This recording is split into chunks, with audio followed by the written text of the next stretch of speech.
1027 WNEW, New York. Hello. Broadcasting live from beautiful Midtown Manhattan, where on a clear night you can almost see Curious George and Donkey Kong checking into the Betty Ford Clinic. It's the Ron and Fez Show, and I'm your announcer, Joe Poo. And now let's introduce your hosts, the guys teaching us to brush and floss after muff munching. Here they are, Ron Bennington, Fez Whatley, radio's brightest smile.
Yes, Ron and Fez Show, buddy. We'll open up the phone lines, 877-692-1027. We are Ron and Fez. I'm Ron Bennington. With me, as always, the inventor of the Heart Punch, Fez Whatley, folks. Hiya. And I will lay it on you. And one more thing, Fez says, hey. Hi, listeners. What's going on? What were those two girls' names that taught us that? Hey, Hakima. Hey, Karima. Hey, Asia. They're the three sisters, Hakima, Karima, and Asia. And they're great. All from Harlem. Uptown, living in Harlem. Fez, have you heard about the new board game? There's actually some controversy about this. I heard about it from Karima. Karima brought it up? Yes. From Fox News. There's a brand new game. Are you familiar with the Game of Life, Fezzy? Yes. I'm familiar with the game and the cereal as well. The Game of Life. You can learn about life when you play the Game of Life. Remember the commercial? Uh-huh. Well, this one is called Life as a Black Man. And I guess it's for not only blacks to play, but whites as well. This is a real board game. A young gentleman by the name of Chuck Sawyer. I thought maybe we'd try to get Chuck on the show, but our producer just stared at me when I said, did you try to get a hold of Chuck? And he goes, no. But I did get you the article. I cut that out with my master's degree. It's a new board game, Life as a Black Man. It's being advertised as a tool for teaching tolerance. Some critics are mad about it because it says it reinforces negative ethnic stereotypes. It's a lot like the Game of Life. The big difference is the race factor. When we play this game, Life as a Black Man, we, Fezzy, will be role-playing, I guess, our lives as an 18-year-old black man trying to make it in the game of life, black life. So it's the Life as a Black Man, the game, and the way it works is you're the 18-year-old black male, and the roll of the die determines where your life is headed. Will it head to ghetto, military, black university, or Glamourwood? Which means a career in the entertainment industry. I guess the Wayland brothers all landed on Glamourwood. So this is an actual game Chuck Sawyer came up with. There's racism cards. There's spots you can land on the board called racism, and then you have to draw a racism card. Then you have to deal with it. The ultimate goal is to reach a spot called freedom. Oh, nice. Free to laugh, free to laugh. I guess that's what you get when you win. Thank God Almighty, I'm free to laugh. And you've won the game of Life as a Black Man. This is completely real. Yeah, it is a real thing. Chuck Sawyer wants it in schools and businesses. One of these things, like you could land on a racism card. And It'd say stuff like, and this is all real, your coworker repeatedly tells you racist jokes, move back 2 spaces. Another card could read, you won a discrimination lawsuit.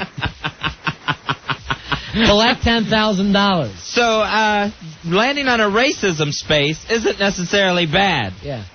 You could collect $10,000. $10,000. And then you're on your way to freedom. Mm-hmm. And you keep on moving. I can't imagine me wanting to go on anything other than Glamourwood. The entertainment industry. Now, and also, the players have an option of committing crimes. This is completely real. And although the option should always be there. Uh-huh. And with that, if you've earned money along the way, I guess, playing the game of life as a black man, you can even use your money to hire dream team lawyers. Nice. As it's put. Billy, get the hell out of here! There's, now, the only crime I would be committing, Fez, by not showing my talents off at Glamourwood. That holding back. But, my friend, that would be a crime. So they've gotten just about everything in there. Chuck Sawyer wants you to know that being a black man is a struggle. Yeah. As you're trying to make it through the game of life as a black man. Now, I'm looking at the picture of Chuck Sawyer. I hope this thing makes a lot of money and he can fix that gap in his tooth. Oh, my gosh, that's a big gap. Fall into the gap. I would love to be here. I'd love to have been there when he was pitching live as a black man with that big gap in his tooth. I think it's huge. If he pitched that to me, I'd say one more thing. Tell me again about this Glamourwood that you speak of. I think that's probably one of the spaces you can land on. You get your gap teeth fixed. Hey, Kenny. Kenny, you're on the Ron and Fez show. Hey, Kenny. Hey, what's up, guys? Yeah. Yeah, I got that game. I wanted to read you what one of those cards said. Yeah. It says, you're black. Please start again. Oh, please. Stop. White people are so scared of black people. That would be... You just shot the limo driver. Move back 10 spaces. The game of life as a black man. Life as a black man. Oh, damn it. I shot the limo driver. Looks like I'm moving back 10 spaces. My turn. You forgot to pick up your baby's mother at Popeyes. Move back 2 spaces. Oh, damn. Damn. I left the baby's mother at Popeyes. Damn. Mike Tyson bites you. Move back 4 spaces. That's 1, 2, 3, 4. The Hughleys just got canceled on ABC. Move back 5 spaces. Is the Hughleys still on? I don't think so. Oh, they belong on. As a matter of fact, I'd like to see the Hughleys are one of the finest show in Glamourwood, as far as I'm concerned right now. They were on ABC. I think they got moved to the WB. Yes. I don't know what happened from there. Danny, you're on Ron and Fez. Hey, Danny. Hey, I was wondering if you get extra points if you can outrun the cops in that game. Obviously. Obviously. Of course. Move back 2 spaces. The police came. Here's, the police are at your door again. Move back 2 spaces. Hey, Tony, you're on Ron and Fez. Yeah, how you doing, guys? Yeah. Hey, Tony. I just picked up the game, and actually I was a little surprised. They supply you with your own towel. A towel or a moist towelette? A towel. I got my towel. You drop your tail, move back 3 spaces. That's one of the playing pieces. Yeah. A little tail that you're moving along the game board. The hydrant won't open. Move back 1 space. The hydrant won't open. Damn. Looks like no vacation this year for life as a black man. Move back 4 more spaces. Debo just stole your bike. Oh, no. Move back 3 spaces. Oh, no, he didn't. Oh, he did. Let's try that time. And then you hit me with a no, he didn't again. Okay. This will be our argument as life as a black man. Playing the game. Yeah. Oh, no, he didn't. Oh, yeah, he did. Oh, no, he didn't. Oh, yeah, he did. Oh, no, he didn't. Oh, yeah, he did. Don't tell me. Would you two please stop it? That's the only argument. Oh, no, you didn't. Oh, yes, I did. Here's Carlos. Carlos, you're on Fez. Hey, Carlos. Hey, what's up, fellas? Yeah. Yeah, one of the cards says, you are Reverend Al Sharpton. You just went to Puerto Rico. You just went on a hunger strike. Move back 10 spaces. Move back 10 spaces. Al Sharpton is on a soup strike. Al Sharpton's only having a cup of soup. back FOMO spaces. You be out of Kool-Aid. All right, Move stop. back You know, two hold on. spaces. We're not doing that. People are so scared of black people. All right, here's the thing. They're never going to write you be out of. All right, Joe? Nobody talks like that. Sometimes they do. I be talking like It's that. more like this. Damn, no more Kool-Aid! Where's the mother ever Kool-Aid? You got peanut butter, no jelly. Damn, forget it. Give me a grape soda. Ham, no burger. You never got two things that go together. Don't do the stupid you be thing, Joe. It throws off the rhythm. It really does. Hey, Patrick. Patrick, you're around Fez. Patrick. Hey, what's up, boys? Yeah. What's going I was on? playing that game, and it took a long time to finish the game because no matter what space I landed on, it told me I had to go directly to jail. All right, my friend. White people are so scared That's of black wrong. people. That's very, very wrong. Game over. Game over. Go to jail. Meet your cousin. You're performing at amateur night on Showtime at the Apollo. Sandman chases you off the stage with a big broom. Go back 13 spaces. Oh, Sandman didn't. He did not just do that. He did not. Don't tell me Sandman just did that. He just did. Don't tell me that. He did. Oh, no, he didn't. Oh, yeah, he did. Oh, no, he didn't. Oh, yeah, he did. That Sandman is a great actor. Kiki Shepard says you got no game. Go back 6 spaces. Damn. Your new nickname turns out to be Little Urkel. Move back 4 more spaces. We're talking about life as a black man. It's an actual game, and I'd love to play it. I'd love to get Chuck Sawyer on the show tonight. Hey, everybody, it's Chuck Sawyer. How you enjoying the game? You playing live as a black man. Because one thing, Chuck Sawyer got game. That's what I'm trying to say to everybody. I got game. I'm moving things ahead right now. Chuck. My pride. Life as a black man is the name of the new game. Please, I'd like to see it played at schools and businesses. That's what he says. That's part of it. Right. I'd like to see this game played at schools and businesses. I'll take Glamourwood for $400. Thank you. Chuck Sawyer is knocking on IBM's door trying to... I think this would be good for racial sensitivity. Yeah. If you bought 40,000 of these games and gave them out to your employees. Hey, Fatty. Fatty, you're around Fez. Hey, fatty. Hey, what's up, guys? How you doing? What you say, big man? Yeah, I heard about that game. I heard, when you land on the last spot, it says, congratulations, you've won. Now, please return this game you've stolen. All right. White people are so scared of black people. Fezzy, this on the instant feedback from Rusty. One card says Jeremy Coleman approved your Black Rock program. Move forward 3 spaces. Nice! I. Someone steals your new kicks. Move back 3 spaces. Damn, where's the kick? Here's Tony. Tony around the Fez. Tony. How about the racial profiling bonus card? Trooper follows you on the turnpike, stops you, go straight to jail, don't pass go, and collect $200. We had to dump out of the caller because the music that we're using, Rory, is breaking FCC regulations. Damn, mother effer.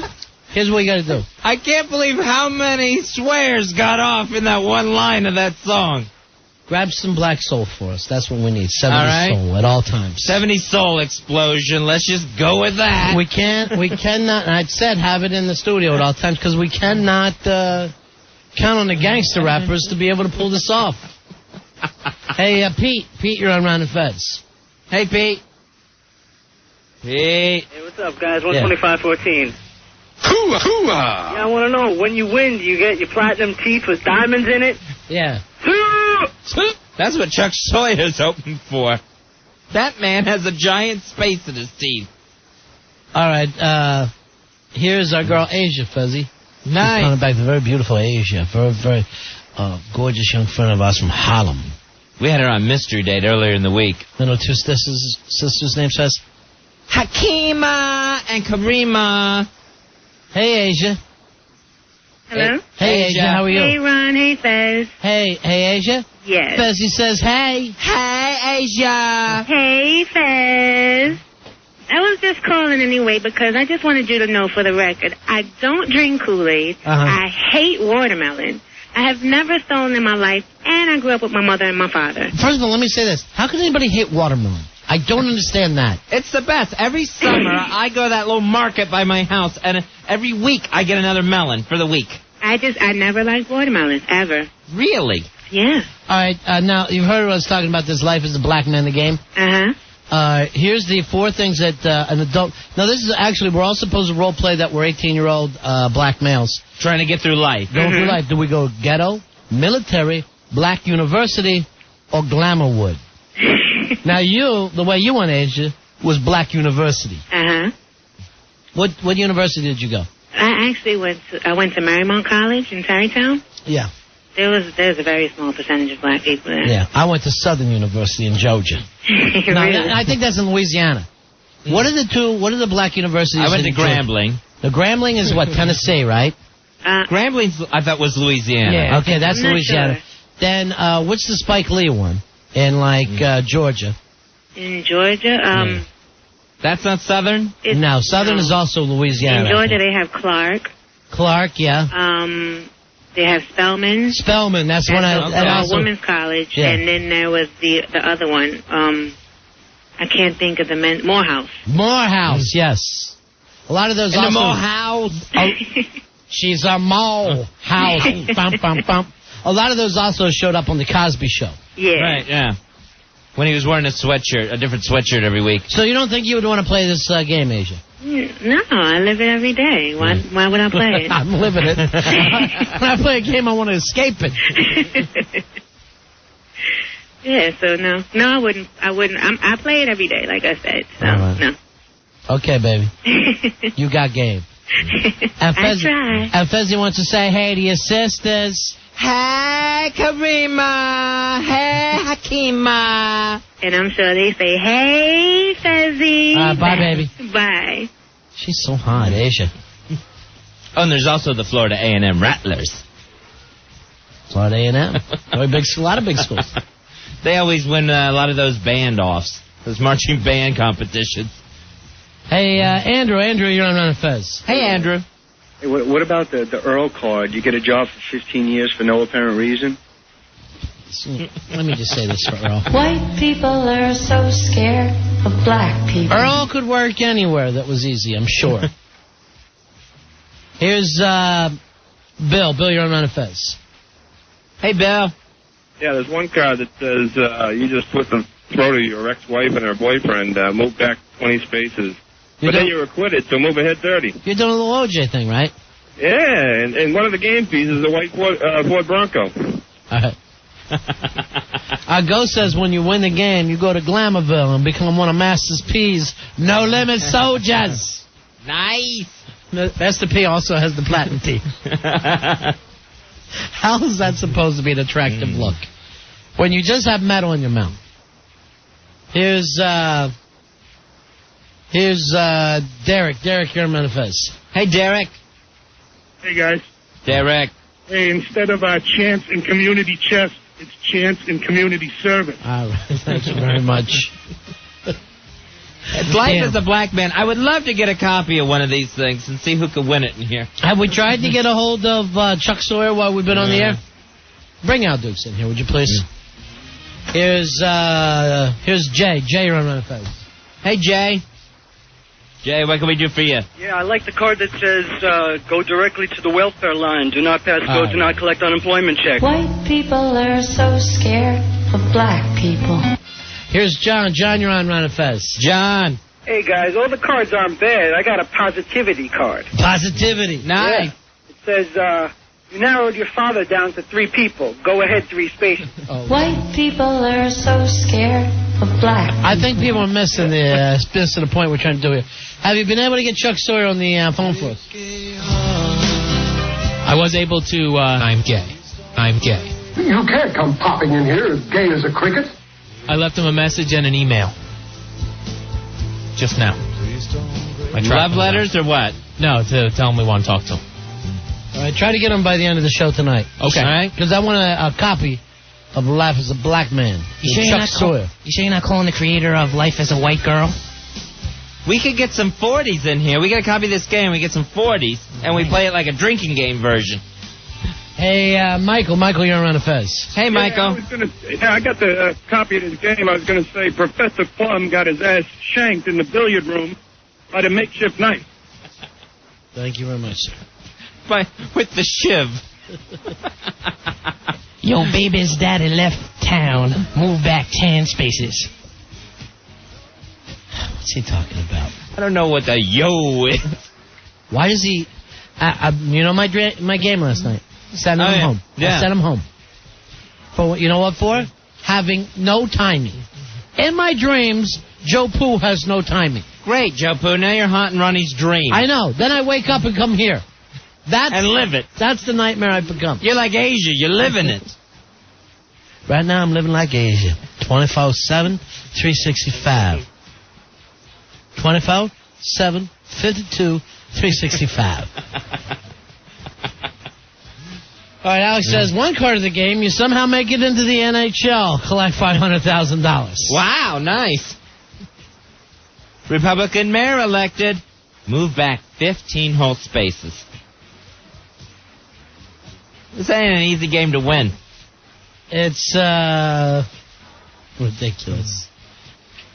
All right, no, I'm not going to read that. Not going to read that. I go through the instant feedbacks, Fezzy, and I think they missed the points. Hey, Alex, ever send one more than one thing again, and I'm going to hunt you down and kill you. Do not just fill this instant feedback up with the same message over and over and over. Isn't there any way we can block anybody, Roy, when they do that? Because I'm never going to read this. Yeah, we can. We can do that. All right, let's do that. Then let's do that to Alex. You got it. There's a nice reminder on the instant feedback at WNEW.com that says, please don't send this message again. And if you're going to ignore it... We read the good ones, but if you send it 800 times, it's ridiculous. Hey, Pete, you're on Round of Fez. Hey, Pete. Hey, guys, I just want to tell you, I really miss you guys during the day. Well, move back 3 spaces. We're here at night. I got no choices. I sold my sister for All crack. right, you know what? Already. White people are so scared of black people. You got the Joe Poo card you just pulled there. Here's Sean. Sean, you're on Round of Fez. Hey, Sean. Hey, what's up, boys? Yeah. Yeah, I was just playing the game. I actually just won. I pulled the card that says Tuttle drive through your neighborhood and you make him cry. You moved all the way to freedom. Here's Pete. Pete, you're on Round of Fez. Yeah, hey, buddies. Hey, buddy. Just wanted to say, I heard instead of the short line railroad, it's the Underground Railroad. Oh, that's nice. That actually works That out with the game nice. pieces? Yeah. Underground Railroad car? Why didn't they just call the Underground Railroad the subway from the south to the north? The segregation subway. Here's Dave. Dave, you're on Round of Fez. Hey, Dave. Hey, how you doing, guys? Yeah. I'm playing the travel version right now in my car, and my piece is a food stamp. All right, let's... White people are so scared of black. I'd rather get a little beeper, and you're just moving the beeper around. What about Rosa Parks' bus? That'd be a good one. Sweet, yeah. That'd be nice. Yeah. Did she She's ever right up there in the front seat driving the thing. Did she ever actually get back on and get a decent seat? Because I know they chucked her, right? Yeah, she ended up in jail for that. Yeah, I don't think I'd ever get on another bus if I was her. That'd be it for me. It's dangerous. I'd be either pick me up or I'm not going to the party. Because she doesn't drive. Rosa doesn't drive. No, Yeah. Here's, I'm trying to, here's a weird, Billy, I have to be able to go to some of these calls. I'm not going to go to 8. I'm not going to go to 7. These are awful. Hey, Rocky, you're on Round of Fez. Hey, what's up, guys? Yeah. I just looked at him. Terrible. Hey, a rival gang just shot at your brand new truck. Move back 5 spaces. Okay, here we go. Rival gang. Fred Rerun Barry is added to the Kings of Comedy lineup. Move back 8 spaces. And finally, Fezzy doesn't say hey to you. Move back 10 spaces. Fezzy, say hey. Hey, everyone playing Life as a Black Man. Hey, Chuck Sawyer. Sweet Melissa played this game. Really? Oh, it's huge. Mm-hmm. Oh, it's huge. Yeah, she liked it. Mm-hmm. Move up several spaces. Just to hear that once in your life, huh? Oh, it's huge. Just once. But that'd be so hard. Lie. Why can't you lie once? Oh, it's huge. 877-692-1027. Tomorrow night, Fezzy, actually Monday night. Monday night, they are going to have the brand new Towers of Light. Have you heard anything about this at all? Now, this is the banks of spotlights that they're going to put down at ground zero, and when they illuminate them straight up, it's going to appear like it's the Twin Towers made of light. Will it be that high? I can't imagine how high it would be able to shoot up, I guess, if they get enough of them.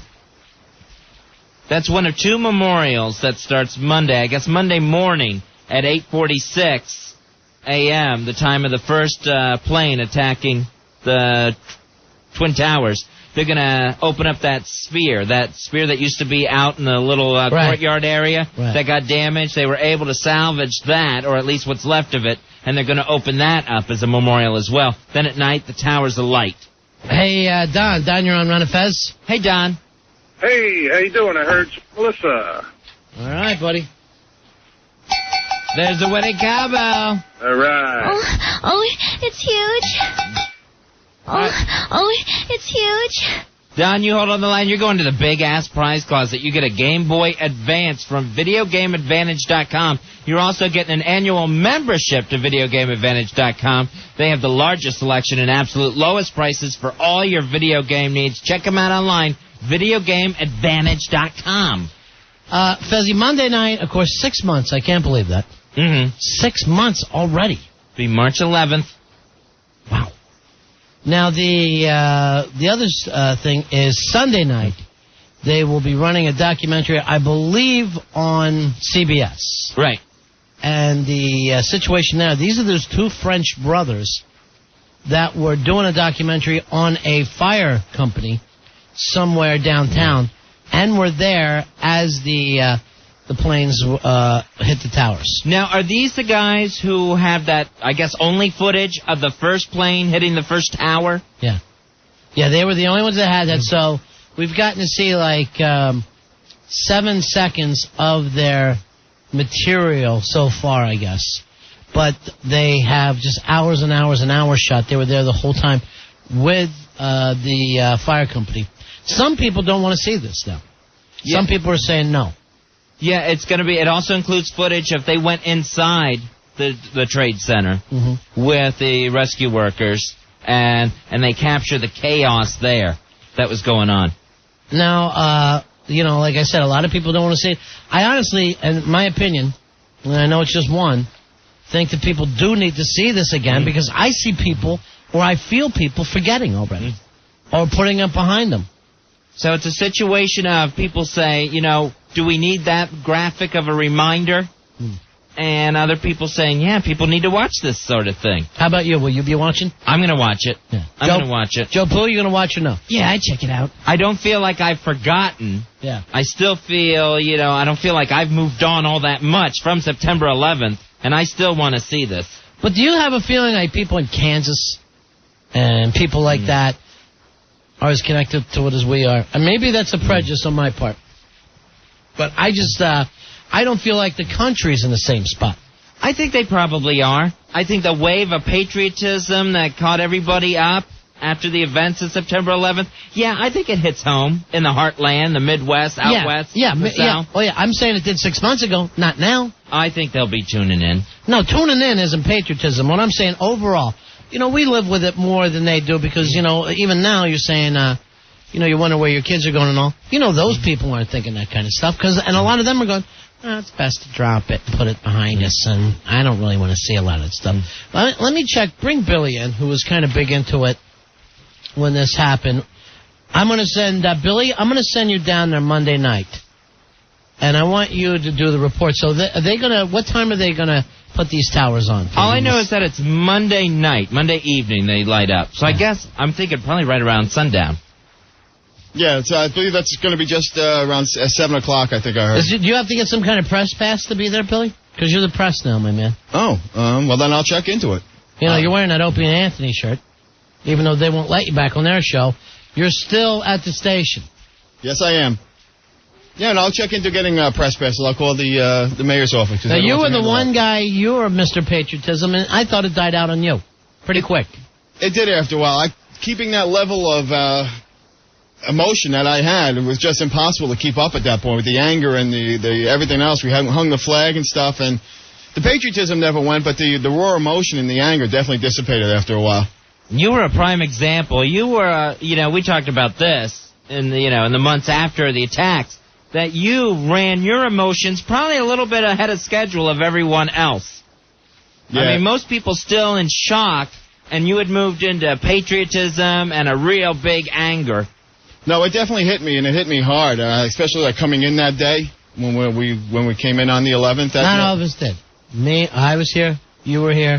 Fez was here. The Hawk was here. Well, those who cared. The other people said, no.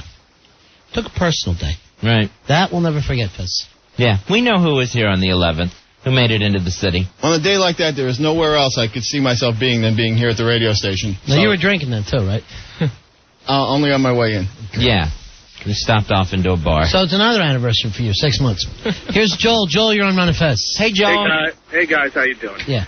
The lights will be on from 6 o'clock from dusk until 11 o'clock for 32 days starting on the 11th. Oh, only 32 days? Only 32. I don't know why 32 days, but that's what the plans are, 32 days. Well, I knew it was temporary, this memorial, and they're also saying that they're going to turn it off if it's too cloudy out. Because that's just going to reflect the light into other people's homes. Right, it's got to look like two towers. Right. I understand that. Yeah, they're going up a mile. You'll be able to see them a mile into the air. All right, thanks a lot, Joel. All right, buddies, cut. All right, so we're going to put you down there, Billy. We're going to put you there on Monday night. Here's Tom. Tom, you're on Run and Fez. Hey, Tom. Hey, guys, 8425. All right. Hooah! Hey, this question's for Billy. Why all of a sudden does it seem like that whole shtick that you did back in September was just a big show? We haven't heard nothing out of your big fat mouth in so long, and you claim to be the most patriotic person on the show and everything else. I think you're just a big fat phony. When did I say I was the most patriotic person on the show? When you were running around like a lunatic, you wanted to do this and kill that person. Yeah. The president wasn't doing enough. You were running bar crawls. You were doing all of this stuff. It was New York forever. New York forever. What happened? You were wearing an I Love New York shirt every day. Yeah. Mr. Patriot. Dude, don't dismiss what I was doing, because that was real, okay, whether you believe it or not. Fine, here's what he's saying. He's saying it was temporary with you, and it's the same way I was talking about, like, the people in Kansas and stuff like that. The only thing temporary that's not temporary about Billy is his drinking problem. If you were as good at being patriotic as drinking, I'd wrap you an American flag. All right, here's the thing, Tom. I think you're getting a little personal here. I'm not getting personal. It's a waste. Tom, are you going to... See ya. Go back to mop the floors. Hey, Billy, what I tell we you? don't do that. What are here. you, shock chuck?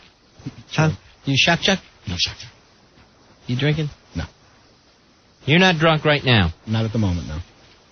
Usually on days that you're drunk, you constantly change your shirt. Hey, Thane. Thane, you're on Run and Fez. Hi, Thane. It was card number 12266. Yeah, the wave of patriotism isn't dead. Yeah. And I'm calling from Seattle. So tell us what people in Seattle are feeling. Pretty much, we're still pissed off. Yeah. You know, let's bomb those bastards back to the 4th century. You know, we've talked about that for 6 months. Do you feel like the government's done enough in terms of that? Do you feel like just chasing a couple of guys around Afghanistan is what we needed to do? Yeah, pretty much. But also we could, you put enough money out there and somebody's going to turn bin Laden in. It hasn't happened yet? Well, I know, but it will. Are you going to watch Sunday? Are you going to watch Sunday Night Thing? Probably. All right, thanks, my friend. You bet, but...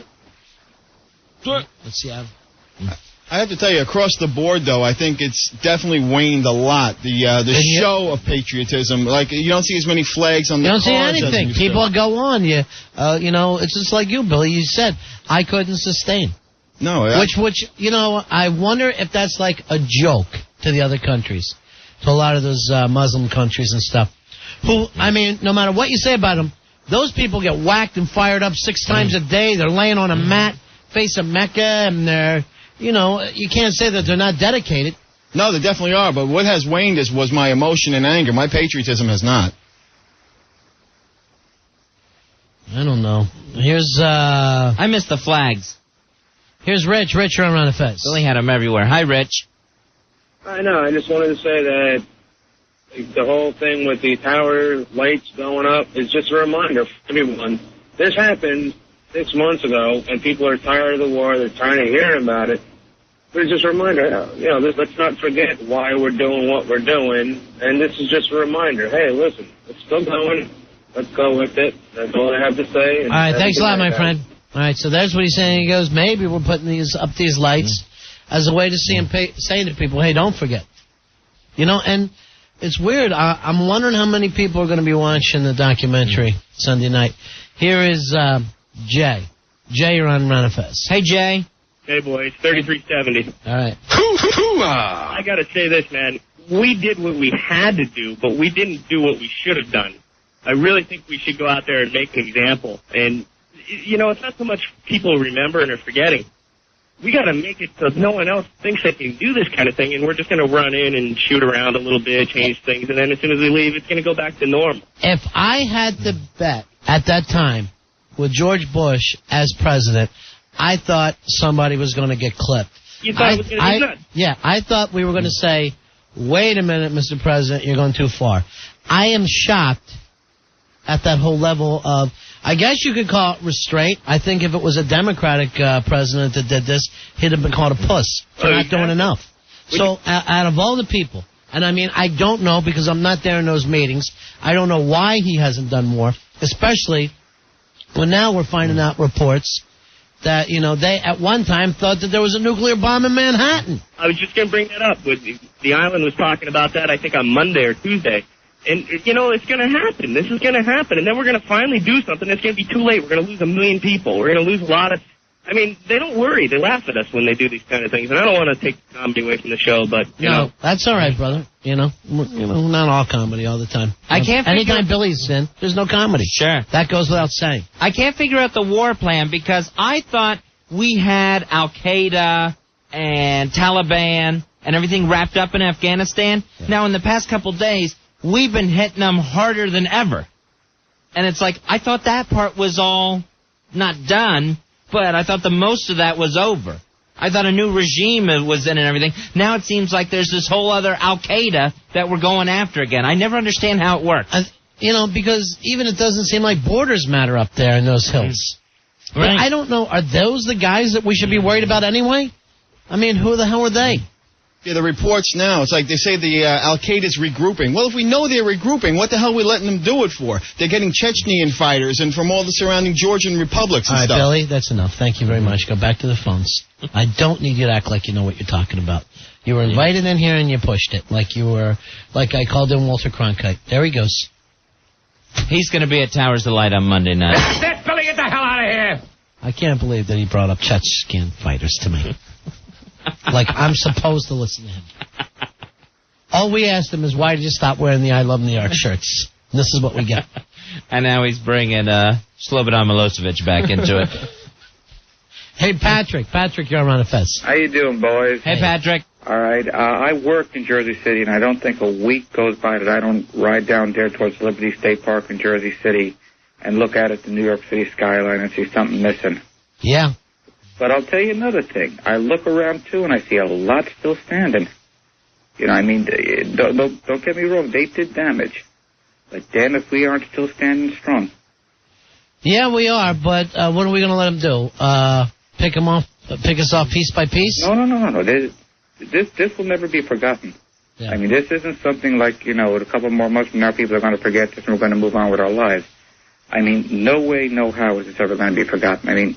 This is something that, unfortunately, people will ask us 20, 30 years from now, where were you when you were 9/11? And each and every one of us remember, hey, I was at work or driving to work or having a cup of coffee with my wife. It's never going to be forgotten. Thank you very much, Patrick. We'll talk about this for a little bit when we get back. 877-692-1027 is Ron and Fez. Ron and Fez. 102.7 WNEW. We're Ron and Fez.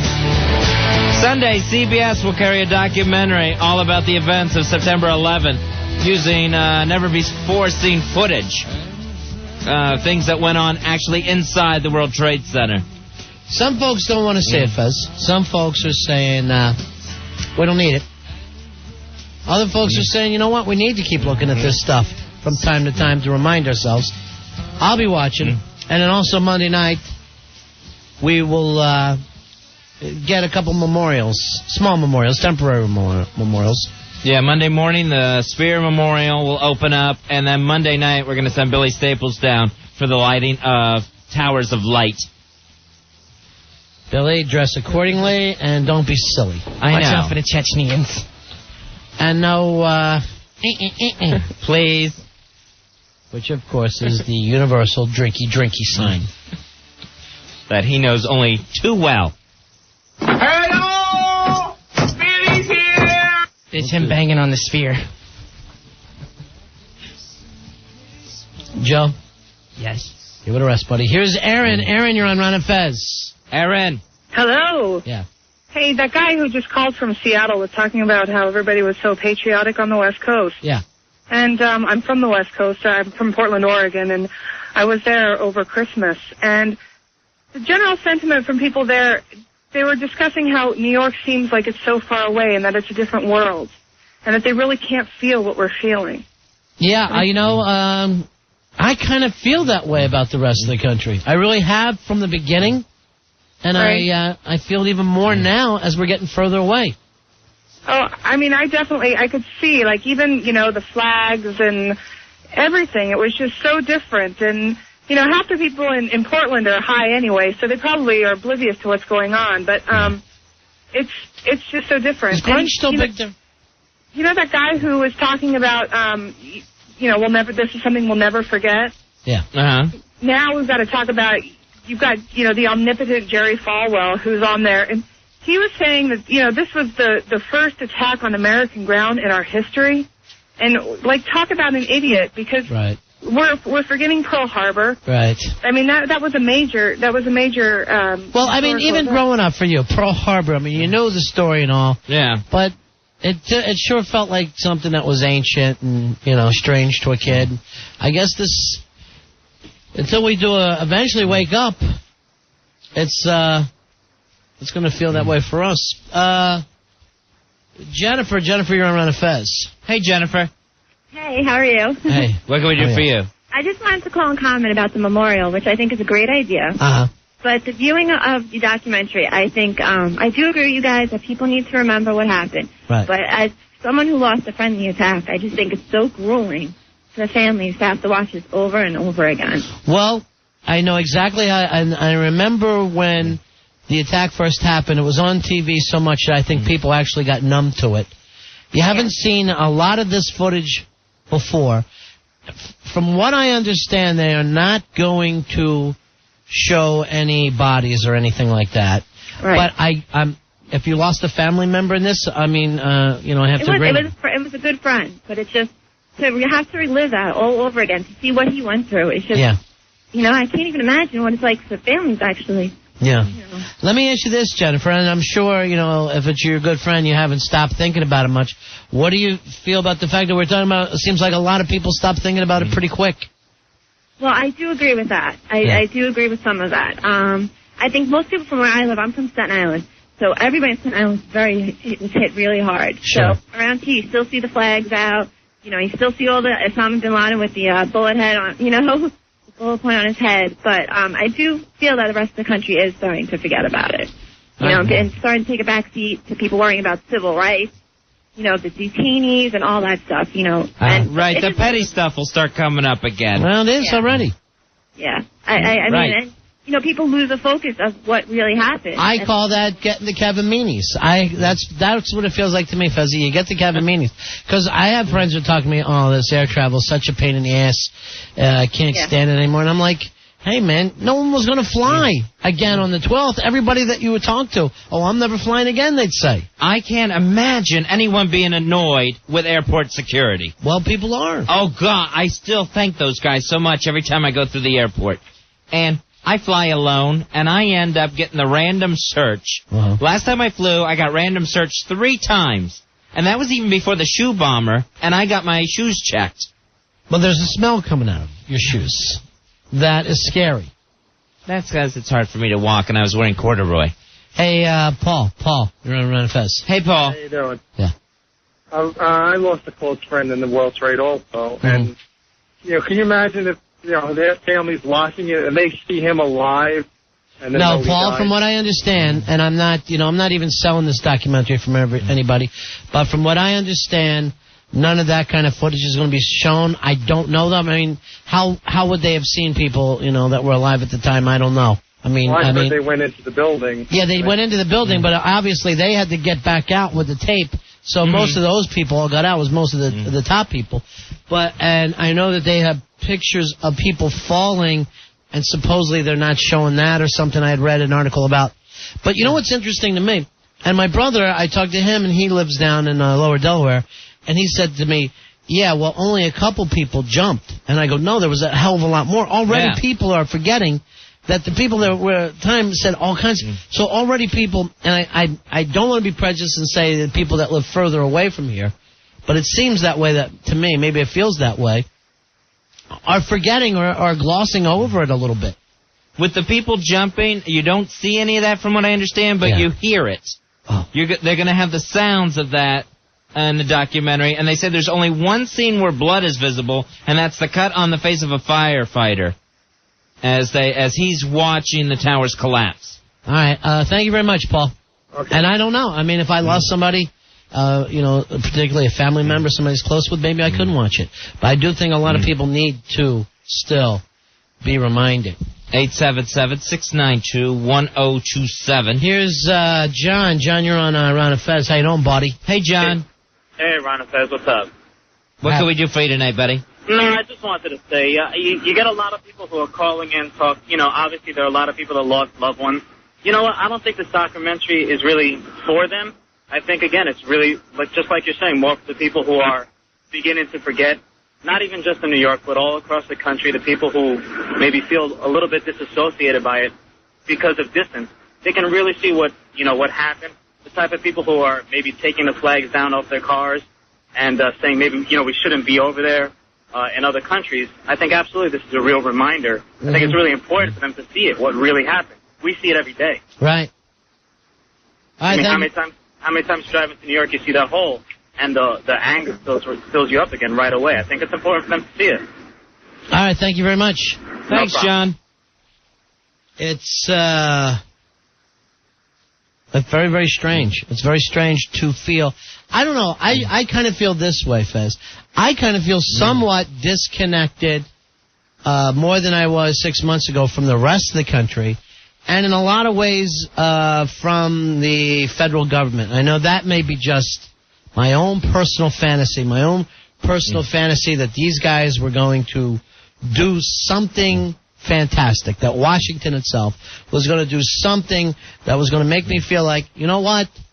We are the greatest country. We're taking care of business. Nobody can F with us. I don't feel that way. If anything, I just feel farther and farther away. And with the war on terrorism that's going on, it seems so vague to me. Like when in World War II, people talk about that. You knew where Hitler was. Right. You knew where the emperor in Japan was. We don't know where anybody is. And all of it makes you just stop and wonder, is any of this doing any good? Are we any closer than we were September 11th? I'll tell you where they are. They're in Saudi Arabia. And yet we don't want to say that. And then we're talking about the, evil axis and all. But still buying oil from that guy. And then we're hearing, oh, yeah, we're buying oil from him because Tom Daschle won't let us dig for oil here. I mean, it's very ridiculous. If we had the evil guys, what the F are we waiting for? It seems like we're just making more enemies over the world instead of destroying the ones that were first responsible for what was going on. Like you hear a lot about them moving into the Philippines, and then they're not really making friends with the Koreans. Yeah, you're right, Joe. We're not making friends with the Koreans. Did you think that somehow, since in the last 6 months, we were going to become friends with North Korea? Well, I didn't think we'd make them hate him. Hate us. Do you want to go sit next to Billy because there's an extra chair? There is. For silly talk. No. Yes. You can. His problem... And we'll get the blocks out. Yeah. All right, here is our buddy Fezzy when this 6 months ago. It was actually when we started becoming close with Hard Rock Johnny. Hard Rock Johnny did a fantastic job of running food and supplies down to the volunteers at Ground Zero when it was chaos. Mm-hmm. When the rest of us were just sitting here with our jaws dropped open. Johnny's running stuff back and forth and gave everybody a place to focus a little bit. And it was amazingly how quick that they had to actually say, hey, there's too much stuff. Thank you for everything you've done, but there's too much stuff coming in. Here's Hard Rock Johnny. How you doing, Johnny? Hey, boys. Hey, Johnny. Hey, Fez. Hey, Hard Rock. Excellent. I wanted to hear that. Listening to all this, I think that a good kind of analogy is, when's the last time you guys thought about what happened in Oklahoma? And even though that, it wasn't another country, but that was huge. I have a cousin that lives out there, and, they think about it every day. And right, I understand that, but I felt the situation there is we hunted the guy down who did this, and we killed him. That was great. And then you put that away a little bit and go, boy, that was a terrible thing. That was a crazy person out there, and at least we know this guy will never do it again. Right, and I think that's when a lot of people get closure, when this guy's gone, but I don't think it'll happen. I mean, as far as the show on TV, I unfortunately won't be home to watch it. I'll be at a wedding, but I can't say whose. But I'll be recording it, and I will be watching that. And I think that people need to, I think sometimes people need to be reminded. I mean, even working in the city every day, coming over the bridge, I look and, it's not there anymore, but you don't even remember sometimes. Yeah. And I think that people need to be reminded just, because we can't lose focus on still people who need help. And the main goal of finding out who did this, finding them, and taking care of it. And people who are against what we're doing now, you can't be against it. We have to find this, and people need to be reminded of what exactly happened. All right, thank you very much, Johnny. See ya. Thanks, Johnny. Hard Rock Johnny's a good man, Fezzy. He really is. And you're absolutely right. When people didn't know exactly how to channel their need to help, he opened that Hard Rock up and was taking everything in. Here's Jay. Jay, you're on Fez. How you doing, Ron and Fez? Yeah. How you doing? Cool. I'm just calling to remind everybody, I know I don't want to forget about all the families that lost their loved ones out there, but especially the police officers and the firemen. I'm a police officer in the Bronx, and I just wanted to remind everybody that the Widows and Orphans Fund is still collecting money for all the families of all the police officers and firemen that were lost in that tragedy. All right, thank you very much, Jay. All right, thank you.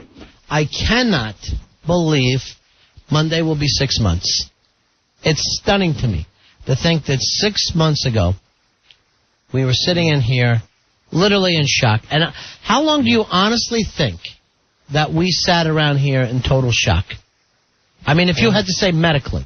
Uh-huh. It had to be months. Yeah. It had to be months. And you didn't know what to do. Yeah. You never knew when, should we do the show open? Should we bring that cow and chicken back? But, even beyond that, to just remember how to get a shower and get dressed properly and get out the door without crying in that process. It was amazingly a long, difficult time. And now that it is there, do we feel proud enough of ourselves, of the way we've handled ourselves over the last 6 months? As a country, do you really feel like this is where we should be right now? Have we come together enough? All right, I see Rory over there with a look on his face. I know, No, I don't think that we have, it's almost like people just put it in the back of the minds like it was a bad dream. Yeah. And it's like, which it was like a bad dream, but it's like, they're kind of like, all right, it's a bad dream. And maybe not in such a bad way. People have moved on, which is good in a way.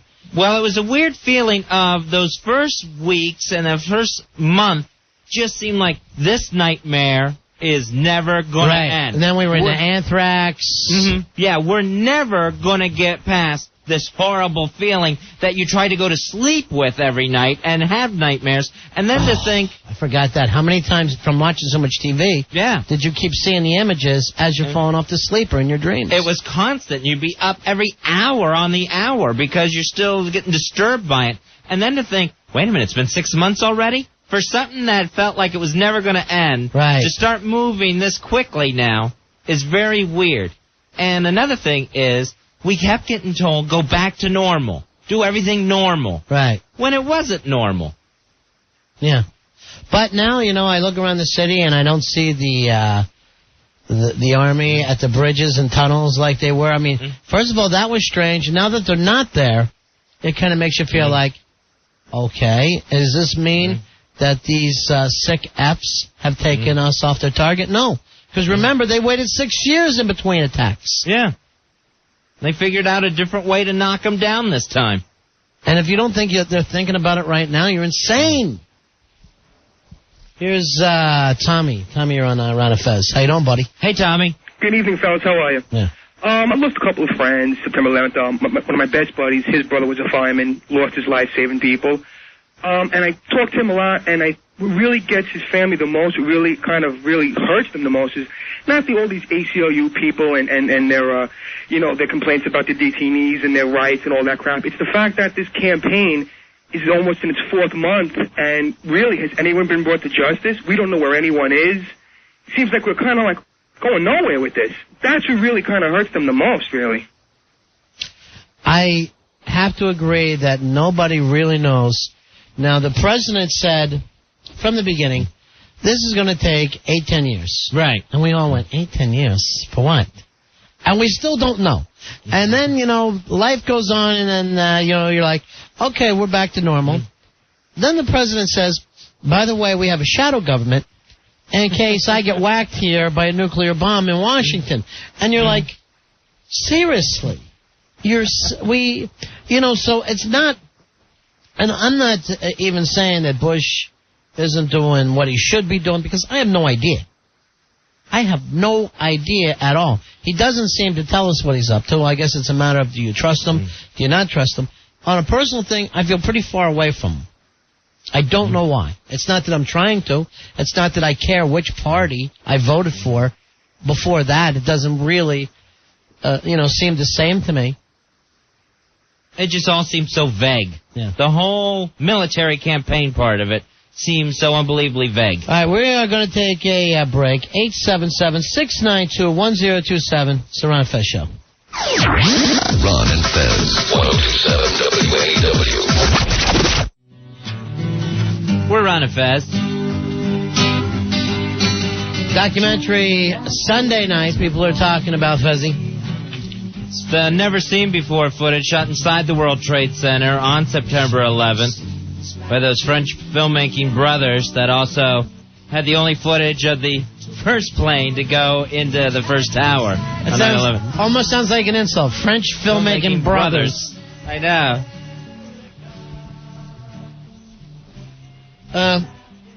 Some people don't want to see this documentary. Some people say we have dealt with it too much. Here comes Black Earl in. Earl, you're not going to watch? No. You kind of felt like you lived it already, and it's just, I don't know if I have the stomach to do it. Is it something you feel you're not ready to do, or you'll never, ever want to see this? Probably a little bit of both. I don't know. It's just, part of me's still grasping that it actually happened. That it's still, it's so strange. It was so far from reality, even though it was happening, that you couldn't deal with it now. And I guess being a New Yorker, I think this is something that's just totally ours. I don't think the rest of the country could really, unless you're in D.C., the rest of the country can't really relate to like the magnitude of what really happened. I remember my first panic attack about it. It was days after it happened, and I never felt unsafe, like it was going to happen again and I could get killed. I never had that feeling, but I got this horrible trapped feeling one night in bed of everywhere I turn, there it is, and I'm never going to be able to get away from this. Not that I should want to, but it's just like, oh my gosh, it's never going to be the same. You get that feeling of maybe you'll never, ever feel good again. Ever. Yeah, there was just two sets of moods. It was like it was a really feeling. Really angry or just really down. And it was just, and you would like, give me anything to make me feel good. Mm-hmm. I know, for me, I know I'm changed. I know I'm forever changed.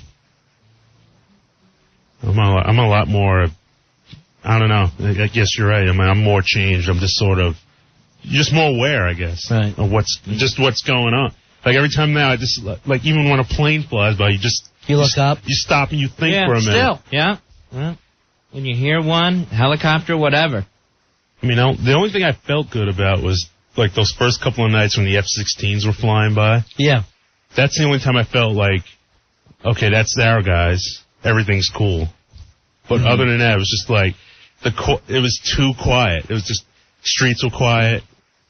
It was just very, I remember the night after it happened, leaving here, I left here about 2 a.m. And, I just remember you could hear the street lights change. It was so quiet on the street. Very quiet for a long time in the air. I remember, because we would leave, we were doing the extra time. And when we would leave, it used to just be me and Fez and cops on the corner walking down the street. And seeing those guys. Blank faces. Yeah. It was just, it was, I remember walking down the middle of 7th Avenue. There were no cars. Yeah. And that was bizarre. I mean, I was just like, I was slipping. That's when it hit me. I was like, there's something, just the whole magnitude of it really freaked me out. To see streets and avenues that big with absolutely nothing on them. No people, no cars. Right. You just could hear, you literally heard the wind blowing, the lights changing. You could hear, your shoes hitting the sidewalk, and just, that's when I lost it. That was when I completely started flipping out. So you say for you, no way can you watch this on Sunday? I don't know if I could do it. Right now, no way. It's very, very bizarre. Here's Angelo. Angelo, you're on Run Fest. Hey, Angelo. How you doing, guys? What can we do for you tonight, Angelo? Hi. I've been listening to you talking about the special for Sunday. Yeah. My girlfriend, she lost her cousin there in the World Trade Center, a firefighter. But what they're doing is they were concerned about the victims' families and this special. So what they did was any of the victims that were going to be in the special, they cut out that portion. They didn't cut it out. They made a copy of that portion of the special and sent it to the families to get their approvals. To see if they wanted it in there or not. Right. So there are going to be victims in there. Oh, yeah, definitely. My girlfriend's cousin's family got a segment of her husband that she lost, of him, just not long, it's a small little segment of him running up the stairs inside the World Trade Center. So they were concerned, and, they did want to do something about it, so they made sure everybody had a little segment of what they were going to see, and if they didn't approve it, it wasn't going to be in there. So, and I'm going to watch it. It's just, my girlfriend will watch it. She was very close to her cousin.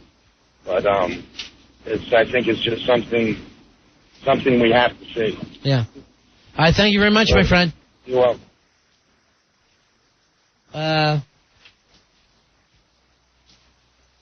Here's Andy. Andy, you're on Ron Fez. How you doing, Andy? Hey, Andy. Hey. Yeah. I think I'm going to watch it. I don't know, though.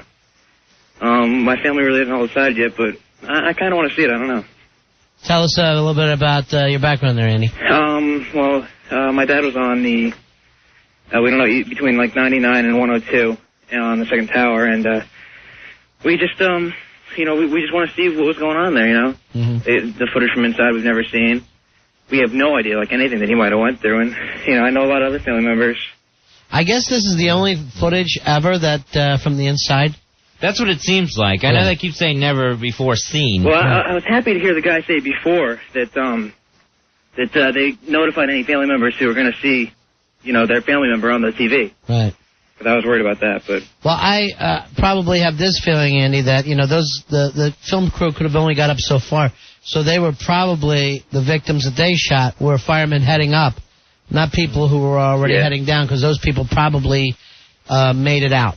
Now, some of the footage includes the fire department chaplain, Michael Judge. Yeah, and those shots still kill me. I mean, I can't. Yeah, me too. They have footage of him before and after he was killed. Yeah. But I think I'm gonna watch it and tape it, and if my mom wants to see it, I'm gonna walk her through it.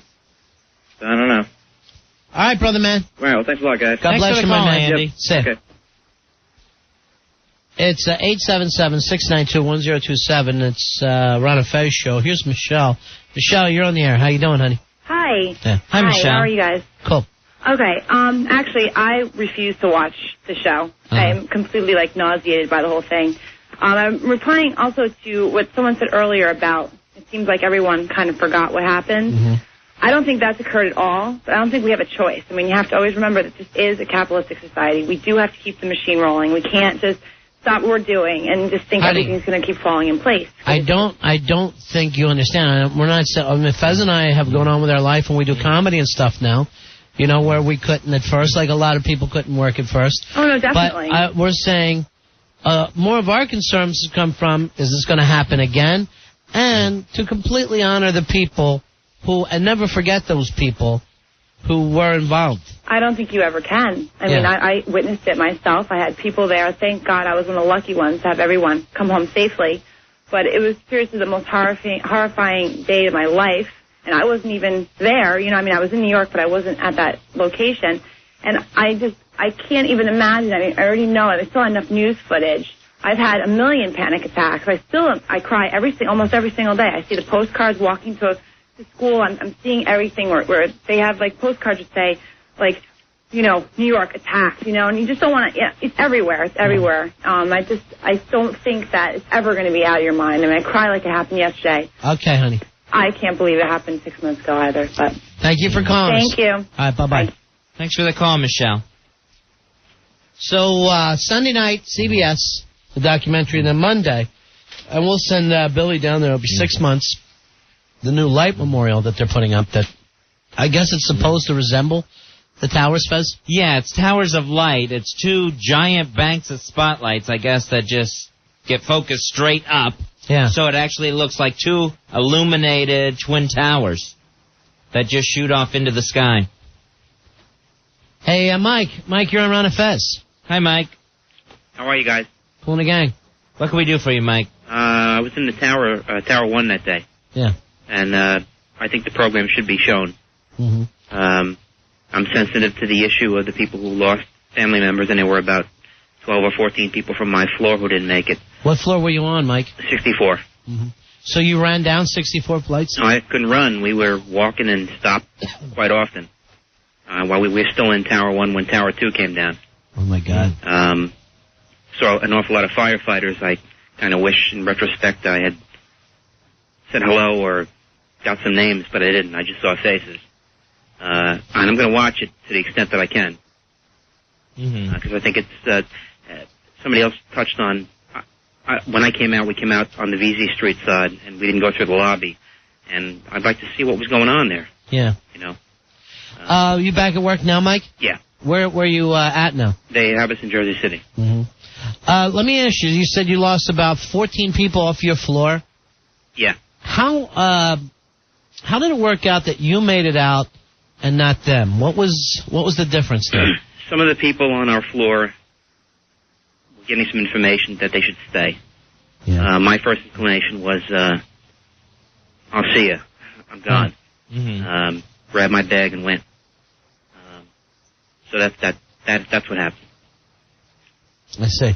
So the people who stayed died, and the people who got in your floor at least, were able to got out. How long did it take you to get out of the building itself? Well, it was 8:45 that it hit. Right. I guess when did 2 come down? Was after 10, I guess. Yeah. As I said, we got stuck. Our staircase slowed down. They were bringing people who were injured down. A couple of burn victims came down, and then the firefighters were coming up. So we were stopped a couple of times on our way down. Okay. All right, thank you very much, my friend. Thank you, guys. Thanks for the call, Mike. Okay, bye. It's 877-692-1027. Here's Mike. Mike, how you doing, buddy? Hey, Mike. Hello? Yeah. Yeah, buddy, you're on Ron and Fez. Hey, what's up, guys? Yeah. Listen, I'm going to watch this. I'm a fireman, and I feel that this might be a good chance to get some closure. Uh-huh. Because maybe I could see some of my buddies that I lost, some of my friends that I lost for the last time, and just say goodbye. There was a thing in the paper the other day, Mike, where some of the firemen were saying, please, with the tourists, please stop asking us about 9/11. It's just too painful. The questions are too personal. You find that going on? Yeah, definitely. And, especially the guys that are working at the site. If you take a dare and venture off the site, the tourists want to take your pictures. They want you to be like a souvenir for them to bring home. And we're not there having fun. I could see if it was a parade or something like that, we were going to try and have some fun. Right. We're there digging, and these people want to come up to you and say, "Hey, cheese, let's take a picture."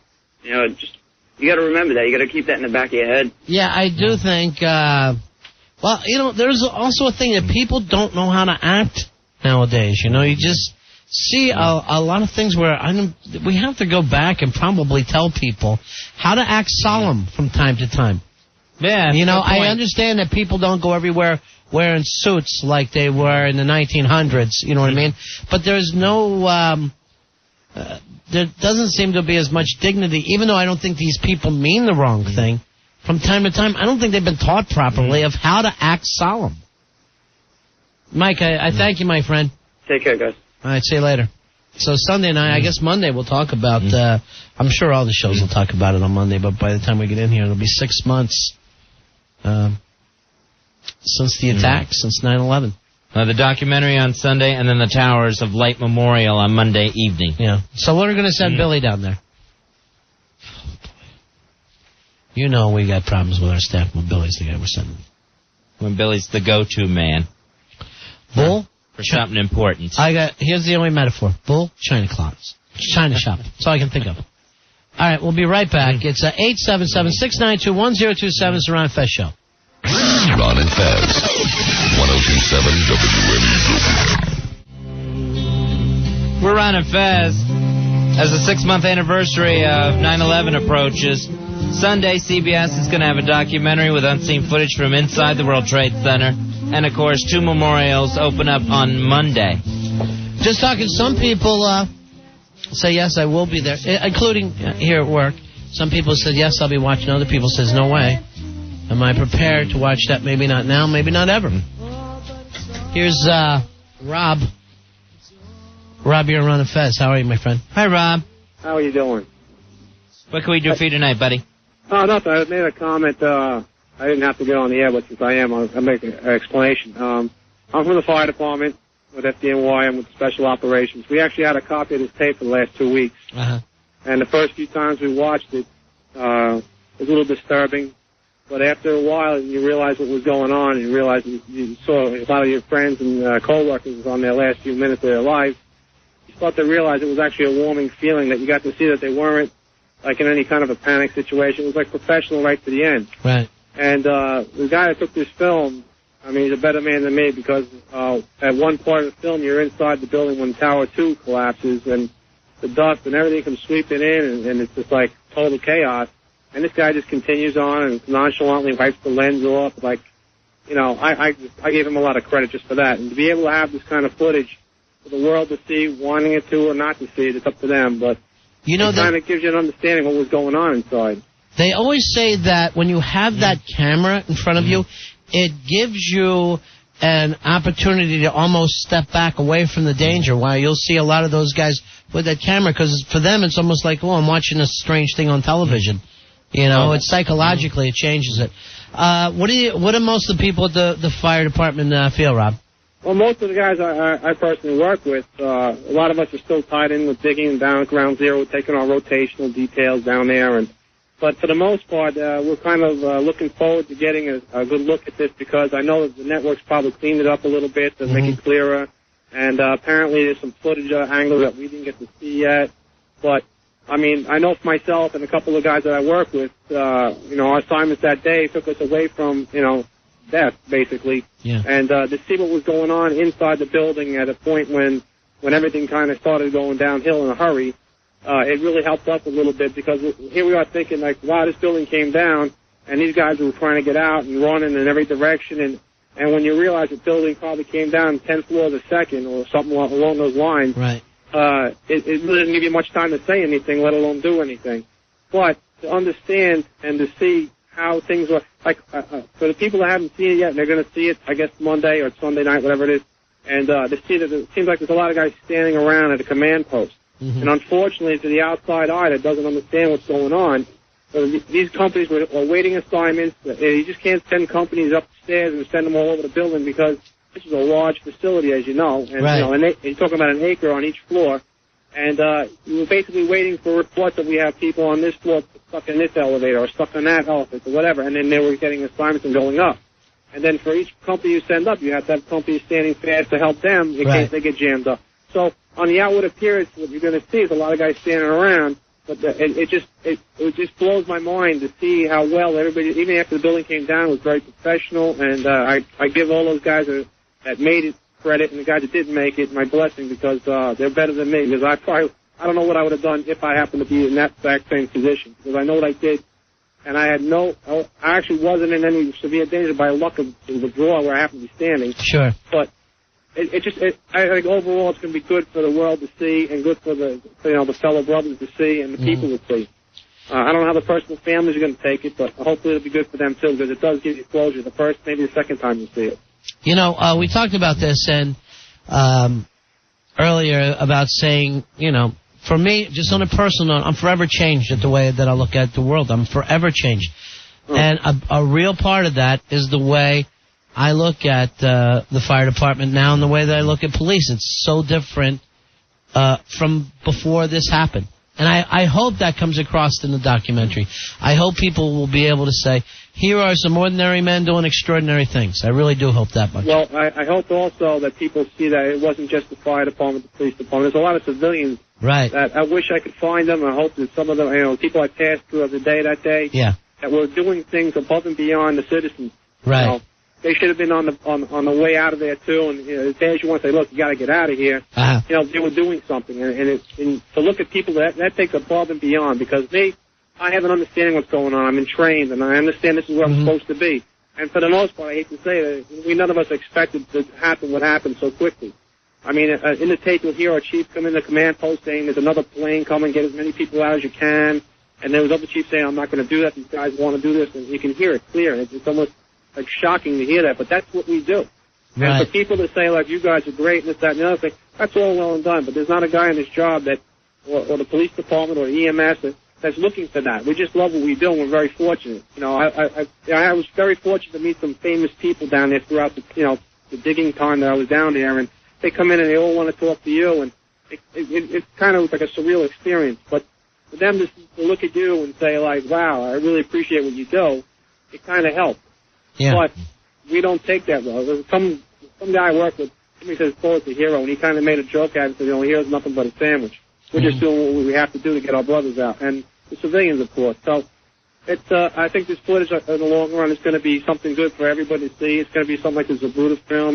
They're going to look over it over and over and over again in the history. And it's actually quite amazing. So hopefully get it up a little bit and whatnot. But like I said, this stuff that people are coming to us and doing this, like the day before, we were just firemen and we're doing our job, and the day after, we're just the same. Now everybody's just looking at it. So, I appreciate it.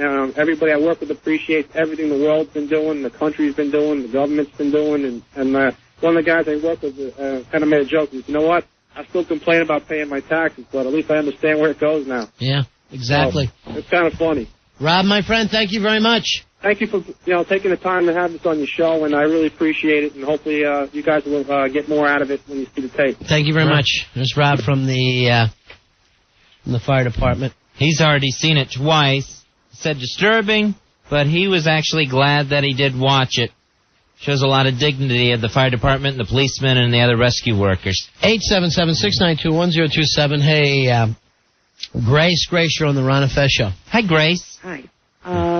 First off, I wanted to thank you guys. I had spoken to you when my cousin John was still missing, and you guys kept saying, we're not doing anything, we're just answering the phone. I hope you figured out by now that you're doing more. You did more than just answer the phone. You gave people a chance to blow off steam. You gave people a chance to cry. And you're really the only station that didn't play music as usual. Well, I'm not sure. I know the news stations, and I thought most of the music stations also went pretty much talk at that time, but I don't know because I was here the whole time. Yeah, but I don't think as long as you guys did. Yeah. When I get off the phone with you, I'd like to talk to somebody for an address because I have 2 cards that have your names on it, the cards that the family sent out to people, which is kind of a thank you. It has a poem, and it has 5 pictures of John on it. The thing about it being 6 months, it's made our family go through all of our photographs, and we've come up with some really spectacular pictures of John. And we're one of the allegedly lucky families. His ladder company lost 8 men, and they found 5 or 6, and one of them was John. Mm-hmm. He was ladder company 5 on Houston Street, John Santor. And all I keep thinking of, I heard what somebody said before about when you see a plane in the sky, and it stops you in your tracks because you think, that kind of looks like the plane, and it kind of looks like it's going fast. Hopefully it'll go to an airport. Right. But there's so many funny things that I remember about John. I used to babysit him. I'm 6 years older than he is. And when he first became a fireman, you take a test, and depending on how well you score, they either call you immediately or, they call you 2 years later because you're stupid. And they called John immediately, and I said to him at the time, how'd they call you so fast? And he said to me, he had the most important requirement for a New York City fireman. He had a Tom Selleck mustache. Nice. Which he did. And you need a Tom Selleck mustache. Yeah, there's plenty of them out there. I wish there was more. Fezzy, please. Dignity. Remember the dignity thing, Fez? Oh, Let's stay with it. He was scheduled to retire in June or July. So he'd been a fireman for a number of years. And he had won a number of awards for saving people's lives. And they have a ceremony once a year where if you do something spectacular, the mayor shows up and you get your award. And he was getting an award from Mayor Koch. And he walked up to the stage, and Mayor Koch was ready to shake his hand. And before Koch had a chance to say anything to him, this comedian, my cousin, said to Koch, how am I doing? And Koch doubled up laughing because that was his saying, yeah. That was Koch's saying. Grace, thank you very much. Okay. And thank you for letting me talk, but most of all, thank you for September letting people talk. It's appreciated, and I think people for the show on Sunday, if they don't want to watch it, don't watch it, but tape it because someday, maybe a month from now or a year from now, it's history. Okay, Grace, we're going to put you on hold, darling. Okay, thank you. All right. Now, thank you for the call, Grace. And, Fezzy, sometimes when you hear the number of people that died in New York on September 11th, you hear that number, then somebody like Grace reminds you, all people, real friends, real family, real stories. I don't want to forget. I don't want to go back to normal. I don't care. No choice in that. Yeah. Well, I think a lot of people do, feel like, it's best to put in the back burner or whatever. Here's Kelly. Kelly, you're on Ron and Fez. How are you? Hey, Kelly. Hi, guys. How are you? Yeah. I missed you on middays. That's not why I called. I was on the ferry in the middle of the Hudson River, and we watched the first plane hit. I think very few people actually saw that. And you saw the first plane hit? Yeah. Mm-hmm. Yeah, and it was weird. I mean, it was like you're watching a movie. And then I just want to tell you guys, and then everything that's happened afterwards we could see from the water. It was very terrible. What happened while you were on the boat? Did it go back or? No, because we were going to Midtown, and that was downtown, and we thought it was just a terrible accident. So we kept going, and we got off. Yeah, it was some time before anyone thought it was an attack. It was inconceivable, you know. And then we just kept going in, and we got on the crosstown bus and got off. We had a meeting at 110, which is right above the garden. And by the time we got off the second plane had hit, and the city was just in chaos. And then I got on the last ferry heading back to Jersey and watched both towers collapse from the water. Jeez. And, but I just want to tell you guys that I'm so glad that you're promoting this because, you know, there's so many people who saw it from a distance like myself, who really, I just want to see what these people went through because you see it from afar, and it's almost, to this day, it's not even real. I mean, it's like you just can't wrap your brain around it. But I just think that you guys, you've been great all this time, and I think you're doing great service by promoting the documentary. Okay, Kelly. Thank you very much. Here is Dave. Dave, you're on Round of Fez. How are you doing, Dave? Hey, how's it going? Yeah. Good, Dave. What can we do for you tonight? I just got out of Ground Zero. I've been working down there since September 12th.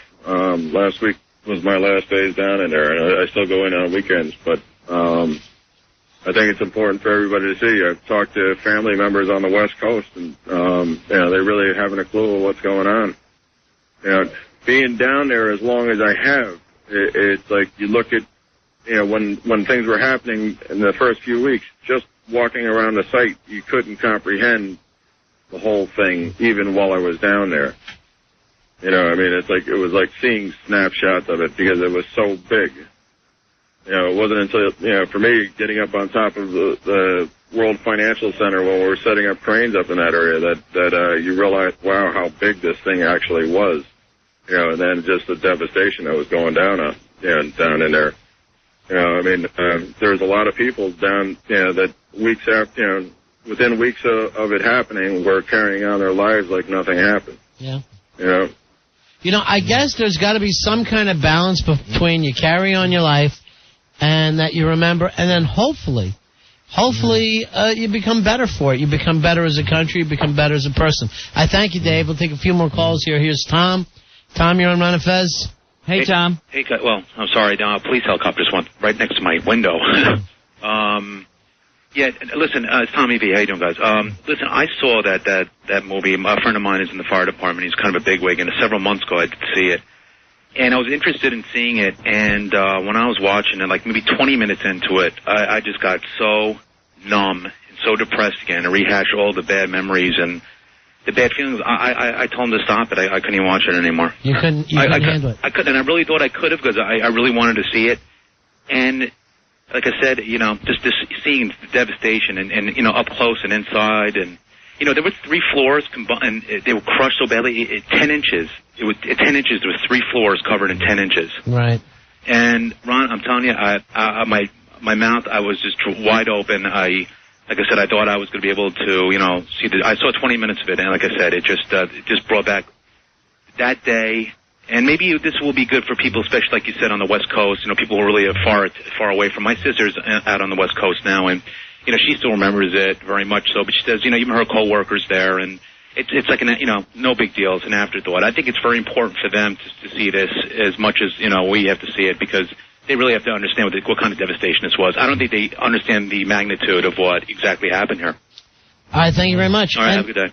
I wonder, Fezzi, not to, you know, point fingers, but I wonder if a lot of coming out of Washington, go back to normal, you know, make sure you go shopping at Walmart, make sure, you know, I wonder if that actually kept a lot of people from fully taking it in, fully taking on the fact that, I mean, if you can't be offended by this, what is going to touch you in your lifetime?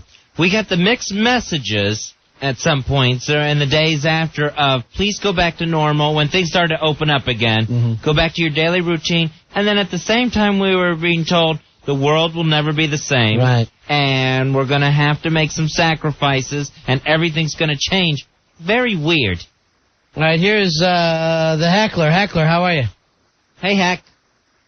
Heck, you there, buddy? Heckler?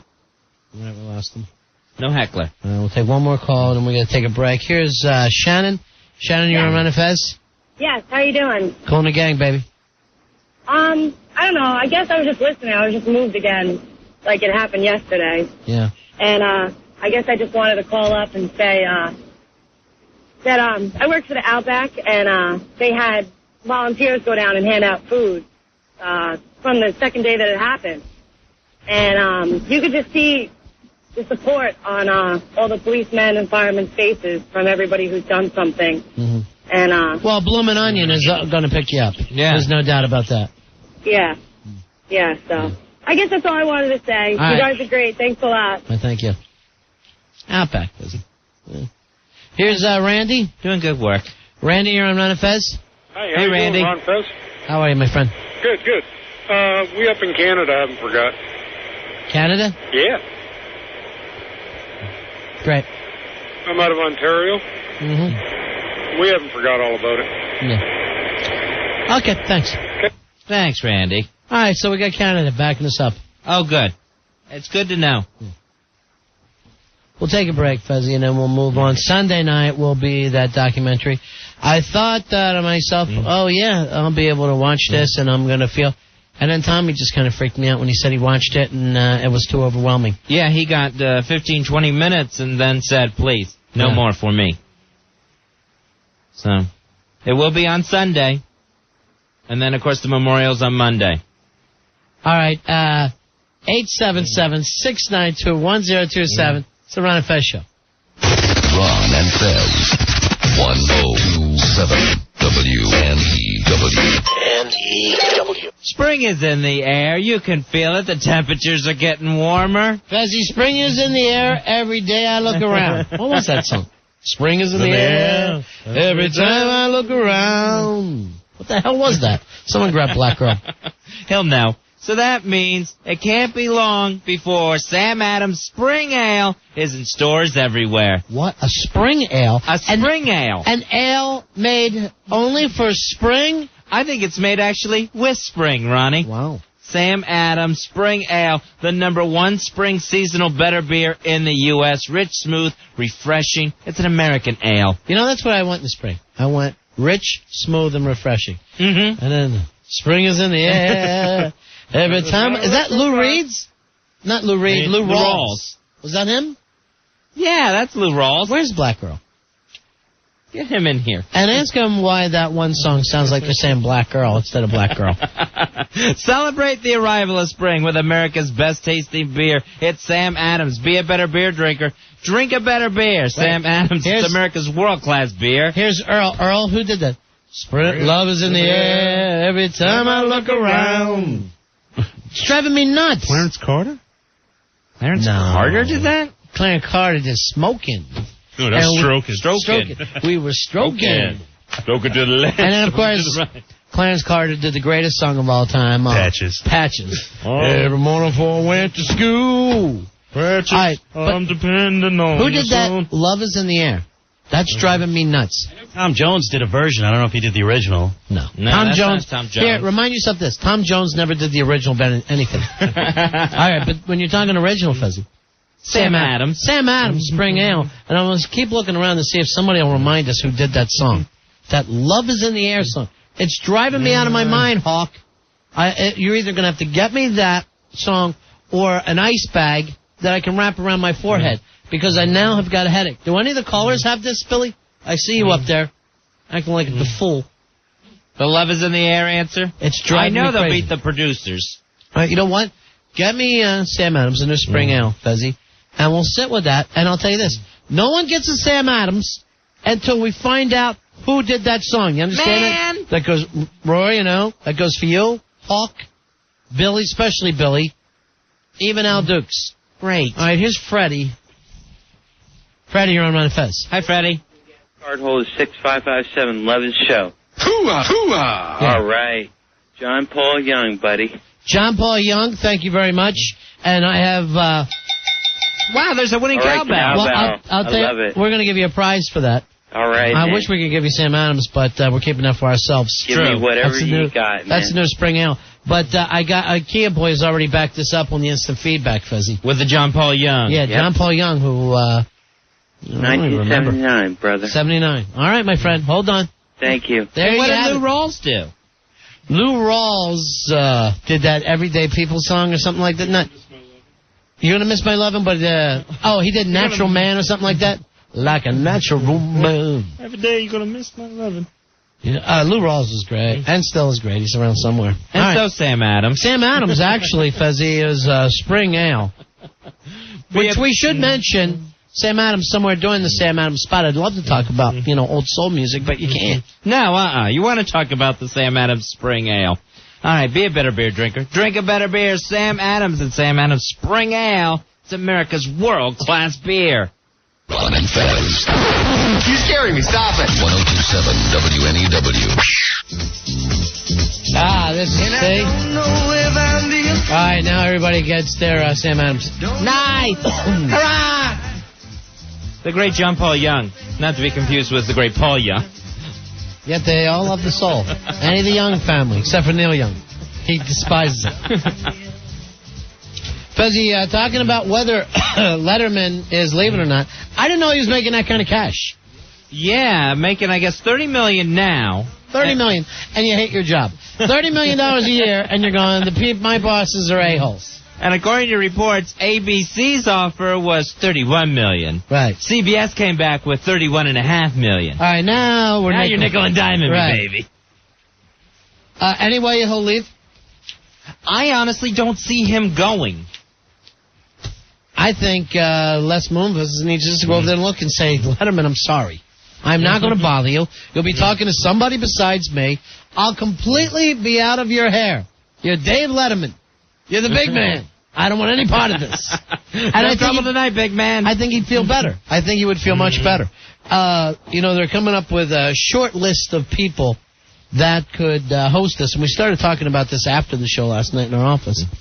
Most people don't realize, for whatever reason, only a few people in the history of television have done a successful late-night talk show. Steve Allen started it, The Tonight Show. Yeah. So he was pretty much the first. Jack Parr, then Johnny Carson, then Leno. That's the only host in the history of The Tonight Show? The only permanent host? Yeah, that's it. Now you take that show, which run, there's only been one, maybe two, I guess you could say, serious threats to that. Letterman. Uh-huh. And Arsenio's show, I guess, was pretty successful at the time, and I don't know why that went up and down so fast, because it was kind of big there for a while. Well, there was the magazine cover when Leno took over for Carson of Arsenio and the Big Fist, remember? Right. I'll kick Leno's ass. But before that, I mean, he was actually made the cover of Time with that show. Mm-hmm. I don't know why it dropped off. Maybe they just ran through every possible black star there was to do the show, because that was the cool thing there, is it was like for the hip-hop and sports stars were all showing up there. And they had the Dog Pound. Governor Clinton played his saxophone. Yeah, it was a very, very big show. So it's huge. Not for me personally, but it did well for a very short period of time. So that's it after all these years. So you go throwing somebody else into that, and it's a risk. Yeah, you got to wonder if anyone that you got on any short list can recreate that magic. That obviously doesn't happen that much. All right, they brought up Howard, which would seem to be worth a shot. Yet, it is only a shot because he's going up against Letterman and Leno at the same time.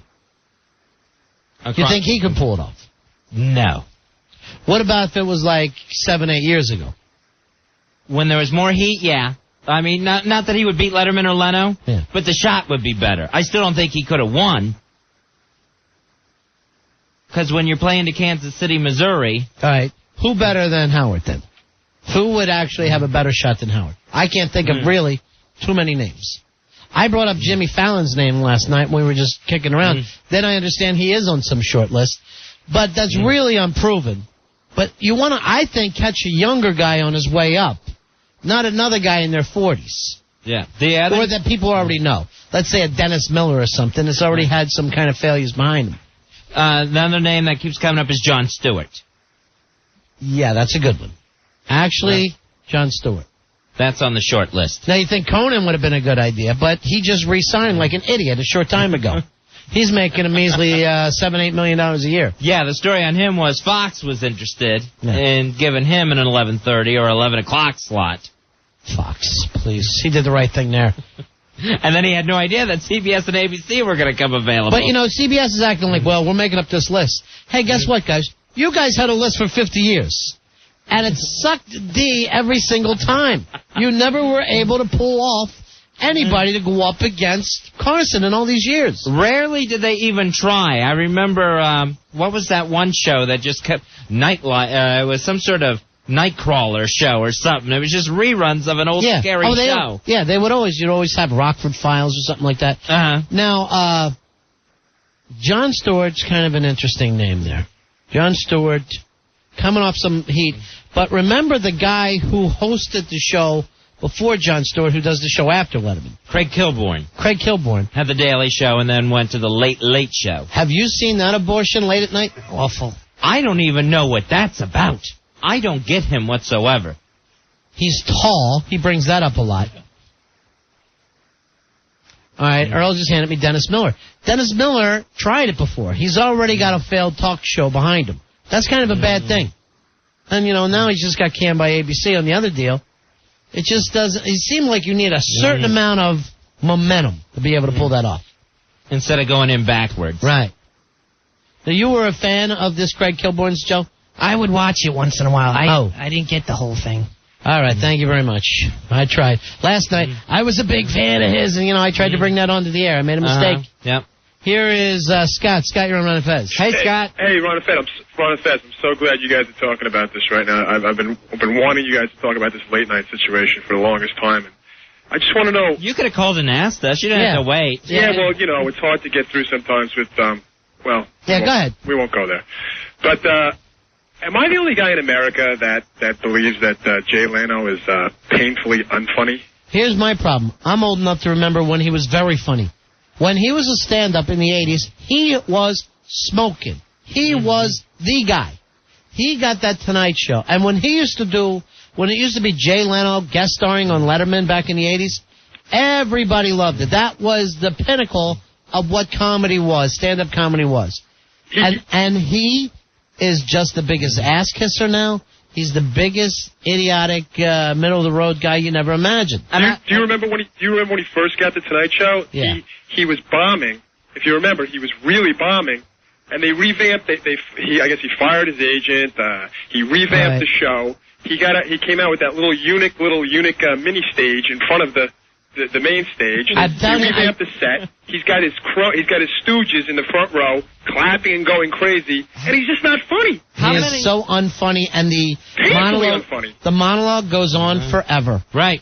Because he's uncomfortable with the guests. I mean, what was it, 92 or 93 he took over? I can't remember. But there is just no smoothness yet.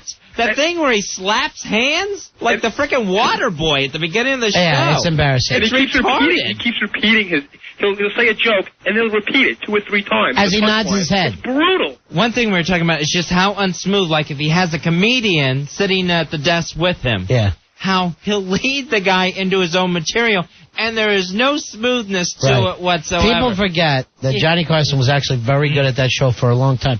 I know he was old towards the end, but for the longest time, that was the effing show. All right, Matt Producer sent me something, a name that we didn't think of, Fez. I'll throw it out at you. Norm Macdonald. Really? Huh.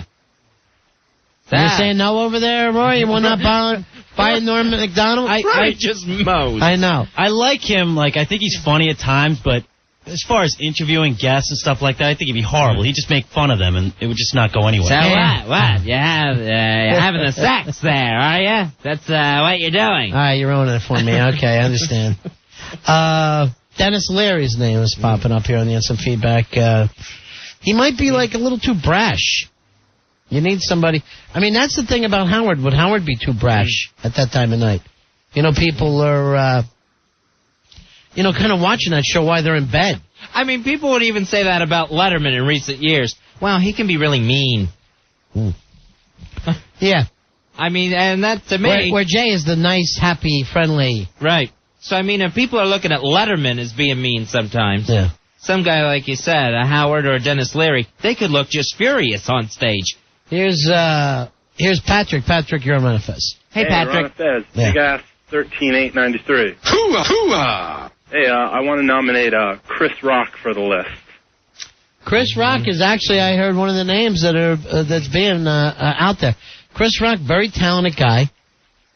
Certainly much funnier than Arsenio and would attract that whole thing. Wasn't he doing some kind of a talk show on cable? Not that really matters too much. He did his HBO show. Well, what was that? Was that like with a desk and guests? I think when he had a guest, I think they kind of sat in director's chairs, like right next to each other. And it was stand-up, it was monologue. And did he do skits, too? Sketches? Earl, do you know? It was a monologue, it was a guest, one skit, and a musical guest. It was a half-hour show. All right, so, half hour. So, and he was doing it, once a week? Yeah, it was once a week, but it ran for 5 years. And he wrapped that up. HBO didn't cancel it. Right, it was very successful run. Right. Well, they came to this agreement that HBO couldn't afford the show anymore. Right. And plus he's somewhat of a movie star. Boy, I got no problem with Chris Rock. That would be interesting. 877-692-1027. Here's Brian. Brian, you're on Ron and Fez. How you doing, man?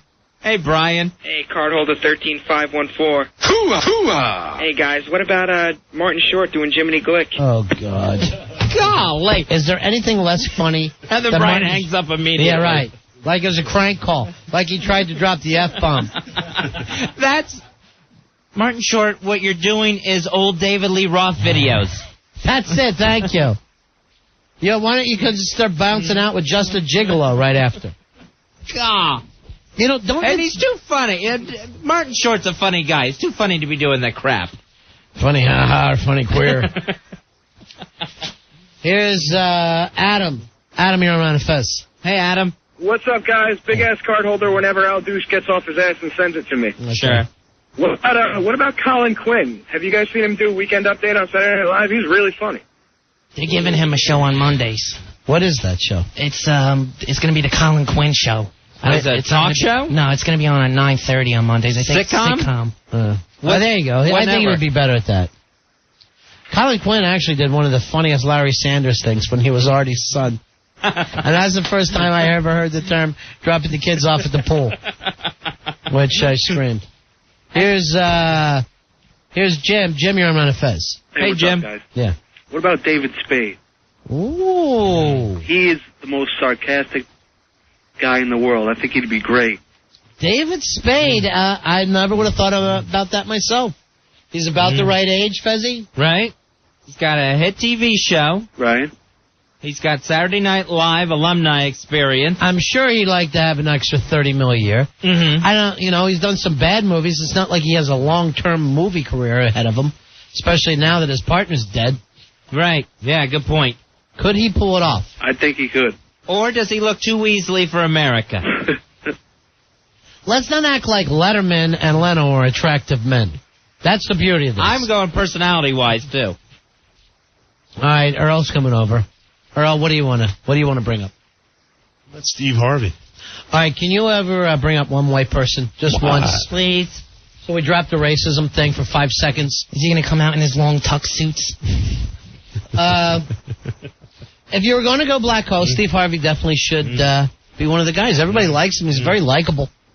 Very likable man. Yeah, he's done 2 shows. Yeah, both bad. What, he hosted a Showtime at the Apollo. Yeah, that was beautiful. Oh, boy. Maybe Sandman could come out there when we got a bad guest. That would be funny. Someone from Comedy TKO. Oh, yes, I did. Oh, no, you didn't. Oh, yes, I did. Oh, no, you didn't. Oh, yes, I did. No, you didn't. Here is Wayne. Wayne, you're on Ron and Fez. Hey, Wayne. Hey, what's up? Drew Carey's pretty funny, or maybe Mickey Rooney. Maybe they... I got to get somebody... The person you're trying to reach is drunk. Please try your call again. Hey, Tim. Tim, you're on Ron and Fez. Hey, Tim. Hey, what's going on, Ron? Hey, buddy. Fezzy? How about some tag team action? You get Opie and Anthony on the Late Show. I would watch. Well, here's the situation there. Could you have 2 hosts on a TV show. It's never happened before, has it? That would be unique if they want to shake it up. Or the medium. Or as Anthony keep moving down the couch as the night goes along.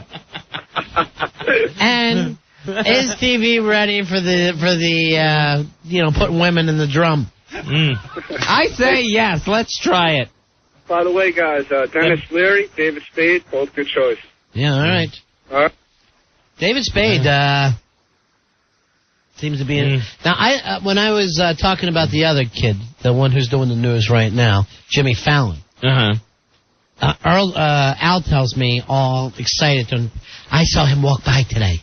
Oh. He was so happy. Al Duke's getting all dreamy-eyed. Yeah. Talking about Jimmy Fallon. Do you think he could pull it off, Fez?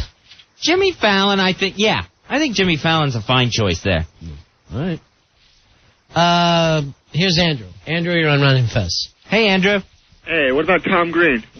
Tom Green may be the least funniest man in America. I watched that Freddie Got Fingered. And did you? Yeah. I watched it to see if it was as bad as they said. This thing was so unfunny, Fez, that I want you to get it just to see. No, don't make me. Please, I want you to. Just to see how unfunny a person can be. How misguided. Now, I think, him doing the whole candid camera thing. Oh, there's a crazy person around straight people. It's easy. It's okay. Everybody, you can laugh at those jokes. It's not as good as Jackass, and it's not as good as Candid Camera that came before it. I could get him in a movie. So awful. The fact that he even said that he wrote and directed it. That he should be kept in Canada. All right, Joe, you're shaking your head no. Well, I think he could host the show. Did you see Freddie Got Fingered? I agree with that the movie was terrible. I think that the jokes that were in it, he could have squeezed into his old half-hour show. There wasn't enough. Give me one joke that worked. It really one wasn't joke. Good. I'm begging you to give me one time. One joke. Okay, when they were skateboarding and the guy broke his leg and he was going up and licking the bone and the bleed. Not funny. The bleed. Not funny. Very funny. Had nothing to do with realism. It just didn't even make sense. There was no reason for it. But anyone's nephew could walk down a street acting retarded. Yeah. Well, that's true, but he's not in the movie. Speaking of, how's your nephew? He's getting there. Good. Hey, Shelley, you're on Manifest. Hey, Shelley. Hi. I think they should have Jay Moore host it. Jay Moore, interesting. He's a good comedian. He's the right age. He's got a good TV look, and will do anything. Yeah, adaptable. Yeah. Absolutely. You can say to him, wait a minute, we got to make some changes here, and he will make the changes. He's not going to be one of those guys, I will not change my act. No, he'll change. He'll change and he'll get paid. All right, thanks. Thanks. All right, people are suddenly interested in this, Fezzy. People want to know. The situation with Letterman and ABC and CBS. Here's Mike. Mike, you're on Manifest. Hey, Mike. Buddies. Yeah. What's going on? Hey. Hey, what about that guy John Henson that used to do Talk Soup? Is he was still hilarious. Awful. What I heard was he got some sort of contract with ABC and no one's heard from him since. Because he's terrible. I'd rather see Jim Henson. I'd rather see Jim Henson propped up there. That John Henson, already a couple of people have done the show before him, and he's like doing an impression of them. Plus, he's got the Sixth Sense mark in his hair that weirds me out. Right, that white spot growing out of the side of his head. I'm afraid he sees dead people. Here's Joe. Joe, you're on Manifest. Hey, Joe. How about Adam Carolla? I don't know about Adam. He's good on. He's funny on radio, not on television. You ever check out the Man Show? Funny. The Man Show, very successful show.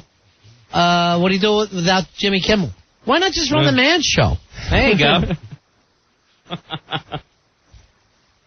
Brian, you're on Manifest. Hey, Brian. Hey, what's up? Yeah. How about Jack Black? Well, here's the situation, and it goes into a lot of people fit into this. How interested are you in other people? You have to at least fake that you care that somebody's got a new movie coming out. Or I understand you've moved lately. You got a new home. I don't know how anybody actually can do that job. And that's the thing about it. There's only a few people who look like they care. Tell me what was happening. You did all your own stunts? Yeah. I mean, that's the thing we were talking earlier with Leno. Leno still can't pull that part off. Right. Hey, Mike. Mike, you're on Manifest. Hey, Mike. How's it going? 1501 here. What about Conan O'Brien doing the David Letterman move, just slipping right over? Conan recently re-signed. He would have been the obvious choice for CBS. But like a month and a half ago, he re-signed. I don't know who the hell his agent is, but I'd be firing him today if I was Conan. You know, this whole thing is about timing. And not knowing this is going on in the industry. Trust me, when Jay Leno leaves that Tonight Show, it'll be in an effing box. Oh, right, yeah. He is not going anywhere. Yeah. He'll feet first for Jay Leno to leave that couch. With Maris or Memphis or whatever her name is, with Mrs. Leno hanging onto the chandeliers. Maris, my lovely wife, Maris. Mike, you're on Ron and Fez. Hey, Mike. Guys, what's up? Hey. Hey, I think it should be cable's newest star, Ozzy Osbourne. Now we agree. Finally. Hey, let me tell you something. Yeah. Do you know that show has got the highest rating on MTV history? I thought it would. I don't know why my people haven't looked it up. Where did you find out about this? I saw it on Access Hollywood tonight. All right, thanks a lot. Al Dukes, I want you to find out how well Ozzy did. I'm glad to hear that. Hey, Ian, you're on Ron and Fez. Hey, Ian. Buddy. Yeah. Buddy. Yes, 11911.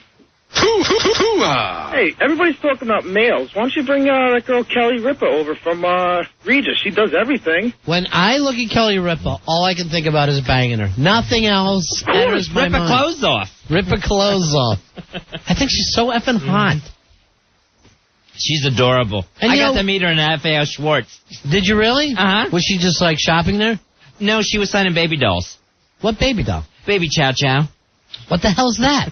It's some realistic baby doll. Sucks its thumb, takes a bottle. It either wakes up crying or laughing. It's got moods. A moody baby doll. What, did she invent it? Does it look like her? Why is she signing this doll? She was signing Baby Chow Chow. So I threw down $40 and got in line with a Baby Chow Chow to meet Kelly Ripa. You are such a weird stalker. I am not a stalker. Yes, you are. You don't want that doll. Why would you want it? I gave it to someone for Christmas. Are they a big Kelly Ripa fan? No. No, you wanted to meet Kelly Ripa and it cost you $40. Now, I wonder why she's with the Baby Chow Chow. I have no idea. That's twisted. Yeah. So she was there. She's gorgeous. Yeah, she's hot. I saw her walking down the street one day. Mm-hmm. And she was pregnant, and I still wanted to pound her. I'm like, and the breasts were just filled with milk. Oh, yeah? Filled with milk. To the brim. That's the way I pictured heaven. To the breasty brim. That's milk and honey right there. Milk up top, honey as you head south. You're the land of milk and honey. Could you please sign that on my Baby Chow Chow? You ever watch Regis and Kelly Ripa and go, you know, he's a little old for her? Yeah. Because you kind of, with those kind of shows, you think, are they married? You know, you're supposed to kind of pretend to yourself. Sometimes she gets way too playful all around him, and you're like, don't knock Regis off his stool. He'll break a hip. You're 31. He's 68, honey. Be careful. Quit rubbing him so hard. I'm so scared she's going to be riding him one day and he's going to die. She's just going to... Because I know she wants him. We'll find Regis dead over at the ABC place. She's so cute, though, huh? Yeah, she's the best. You ever see her acting on that daytime? I've never caught her on the All My Children. I TiVoed it so I could watch her one day because she said she had some scene coming up. Awful. Oh, God. But also, proper acting's bad. I don't think De Niro could come off on one of those shows. All right, so it's going to be probably Kelly Ripa and Ozzy together. All right, we got a show. We'll take a break. 102.7 WNEW, it's the Ron and Fez show. Ron and Fez, 102.7 WNEW. The Ron and Fez show presents Everything I Need to Know I Learned in Bayonne, New Jersey by Joe Poo. I learned that old people still have plenty to offer. Especially the first week of the month when their Social Security checks come in. Cha-ching! For everything I need to know, I learned in Bayonne, New Jersey. I'm Joe Poo. Thank you, Joe Poo. We're Ron and Fez. 877-692-1027 is the toll-free phone number. Ron Bennington, Fez Whiteley with you on a Thursday night. Fezzy, the kids got their itinerary of finding out when they go to Florida. Oh, nice. The interns, of course, going to Panama City, Florida. I guess that's when? Next weekend? Yeah. We'll have to check with them on that. They're going to interview Tara Reid. It'll be fun. All right, so make sure the C, Tenacious C, and Wonder Boy know to come in here, because I want to ask him, I want to go over their itinerary with them to make sure they represent us properly, Fezzy. Hey, it's our buddy Dan from Hoboken who last night challenged Billy Staples to fight at the Night of Fights 2, which should be pretty damn exciting, Fez. Big ass Night of Fights 2. Hey, Danny, how you doing, pal? Hey, what's up, boys? I just wanted to throw another name in the ring for the Late Show host. Yeah. Okay, let me set the scene for you. Ron, can you do me a favor? Can you be Josh Hartnett? Okay. I'm interviewing you. All right. Okay, what was it like not having sex for 40 days? I never really had to... I didn't have sex for 40 days. I've been drinking James and screaming, laughing in my bathroom, Playboys. With the Atlanta Thrashers, getting fired for shooting my limo driver, Jason Williams. Does that make any sense? That's cute.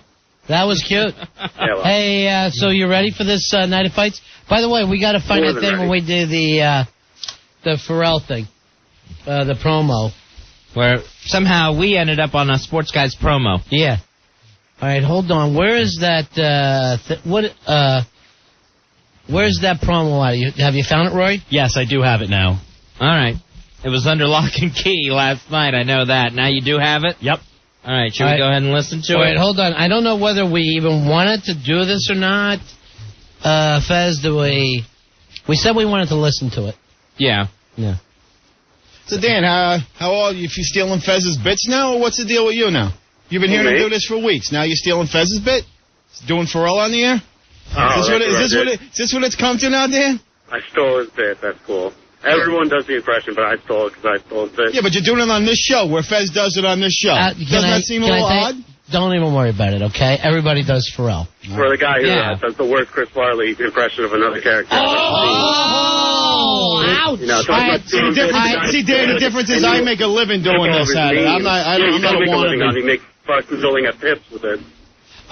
Play Pips doing your... All right, let's hear your Farley, Billy. For the love of God, people, everyone just calm down. All right, now let's hear the real Farley. That guy in a little coat. Let's hear yours. That guy in a little coat. That guy in a little coat. That guy in a little coat. What do you think, Fezzy? I can't believe I'm sitting here listening to dueling fat guys. I think he's got the actual words down. I don't know about the impression. Danny, come on. You can do better than this. Okay. Thank you very much, Dan. See you guys later. We'll talk to you later. I thought it was cute, Dan. Yeah. Nice. All right, here's the thing that they wanted us to run, and the sports guys didn't ask for this. This came from, I guess, the bosses. NEW. I'll be playing the part of Pharrell. And we're trying to order food in the restaurant. Excuse me, waitress. I'd like... Pharrell needs some menu right now. Pharrell's got to get a menu. He got to see the appetizers. Maybe a soup of the day. I'll tell you what, what's your entree today? You got any specials going? I need food 100 miles an hour. Here we go. And don't forget the dessert. I'm thinking of chocolate mousse. Maybe we'll do that. And then an espresso, because I need a jack. Go 100 miles an hour. Sports Guys tomorrow morning live at 5:45. 102.7 WNEW. Okay. So that's a promo for the sports guys, but it's Ron and Fez. Yeah, I don't think the sports guys are going to be happy with that. And I don't even think you get the full thing. Now, I got an email, Fezzy. Uh-huh. I don't know whether you're familiar with those. Now, that came today with the postman? No. An email comes, it actually means electronic mail. It comes to us through the computer. How do they get a letter in an envelope in a computer? Yeah. All right, so here is an email I got. And now, Ron and Fez, the show of the future, brings you... Electronic mail. Mail sent electronically. Weird. I got this from a guy called Yes I Am Sean at Earthlink. It's Sean Young. And it says the topic is, why are you being a dick? And it says, I heard the promo of you guys doing the Pharrell and Blaine impression. It's funny. Why can't you throw the sports guys a bone? You copy as much of O&A's show. Sometimes I feel embarrassed when I listen. Let me refresh your memory.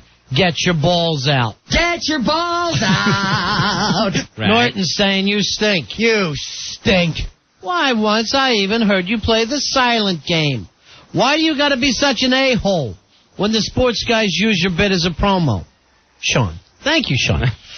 Sean, the difference is this. The time that we picked up... Get your balls out! ...was when we did O&A show, and Fezzy got a little, let's say, excited about meeting Mario, and I teased him with it for a while. It was very exciting meeting Mario Cantone. I was the boy who helped him cut off a girl's clothes. And this Norton... You stink. The Norton You Stink bit, he actually came in and cut for us. So that's people going... okay, we've done something for you or with you, and you can have this. Mm-hmm. This situation is, I don't even know if the sports guys think it's funny or like it at all. It's not running during their show. It's running on other shows, and we didn't mean for it to be a promo. If they came to us and said, hey, that's a funny bit, let's do it as a promo. But when the bosses do that, you're actually going to be starting trouble with people. We didn't mean it from that way. We haven't. I've only seen Blaine, he's been here, a year? Yeah. I probably only bumped into him 2 or 3 times, and Pharrell I met once. So they might not think that bit is funny at all. Yeah, who knows? Because this is just tape that the guys in production, under the direction of the guys down the hall, went and put together, and they thought it would be funny. Yeah. Neither Blaine nor Pharrell actually said, hey, could we use that for our promo? Now, Sean Young, when we are, dicks, that's just because that's the way we are. I don't think it's a matter of throwing them a bone. Is that the Sean Young? No, I don't think so. Huh. Yes, I am Sean at Earthlink. Oh, okay. When do we ever... And I don't think we ever played the silent game with a caller. There's just a lot of dead air with me and Fez. Right. We're just right there. We're just awkward on the air. Yeah, herky-jerky. We either both want to talk at the same exact time or not at all. I don't understand that about us. It happened again. I hear other shows, somebody will be talking, the other person just comes in... And with me and Fez, we're either bumping heads at the microphone or both of us step away and start eating a slice of pizza. And looking back at the mics going, uh-oh. Yeah. Who's driving the car? No, I'll just point. Last night I wanted to run outside and yell at Billy for putting up just stupid callers like he's not following along. And you and I were talking Al, so I give you guys the 1 second thing. While you guys are talking, and I start to head out the door to get Billy. I turn around, Al is following me out, leaving Fezzy alone in the studio. And in the meantime, I was in a conversation with Al. Yeah. That he was walking out on. Yeah. He just turned about face. So I turn around and I give him the big thing like he tried to stop a thing. I just give him a push in the chest. I love that move. What else do you do? You try to say to a human being, the whole point is I'm going to run outside, yell at Billy, why are you even on the phones if this is what you do? Why would he follow me then? Because he likes to see the other people get in trouble. Why isn't he in here now that I'm talking about? Now he's not paying attention at all. That's the situation. I'm gay. I'm gay. I'm gay. You can't come popping in here as gay as a cricket. I guess he has to wait till the music starts. Hey, big gay boy. I told the story of last night where, for some reason, you want to follow me out of the room. Yeah, I wanted to see what was going on. I didn't know what you were going out there for. Why isn't any of your beeswax? Here's what's going on. The show. I want to point out to you and Billy, the 2 guys who don't get the fact that a show is going on. I just wanted to see if there was anything I could do about it before you went out. Quit. Please? The only time I want you leaving is when you're handing that resignation. Oh, boy. Those are the dreams I have now. I wait for that day. And you know what? I'm just going to go ahead and say this. Ronnie, I think I'm going to have to be left out of the 4 o'clock phone call. Really? I need to be taken out of the loop. Let me explain the 4 o'clock phone call. Every day at 4 o'clock, my phone rings. I hear the music Big Gay Heart, followed by I'm gay. I'm gay. And some Tic Tacs. And Al will have what he calls the 4 o'clock meeting. Right away he goes, Ron, it's Al Dukes. And I feel myself back in like I went under hypnosis. It's so dull. And he goes, I'll get Fez on the other line. And I guess he calls you first every day. He calls me first, and then he says, let me get Ronnie on the line. First, Ronnie, I get I go, hello. I always act like I just woke up. Right. Hello. And he goes, hi, Fez. This is Al. And, and I'm already... Right. At that point. It's painful. And then I know what's going on we have a show. We're going to talk about what's going to happen that night. Then I get, how are yous? Fine, Al. Okay, let me get Ronnie on the line. And let's face it, the 4 o'clock phone call meetings are pointless and worthless. And now I'm at the situation in my life where when the phone rings at 4 o'clock straight up, I'm annoyed to hear my own phone ring. Yeah. I'm immediately put into a bad mood. All right, so today, Al's droning on. And what he tries to tell us is Billy found out that somebody's birthday.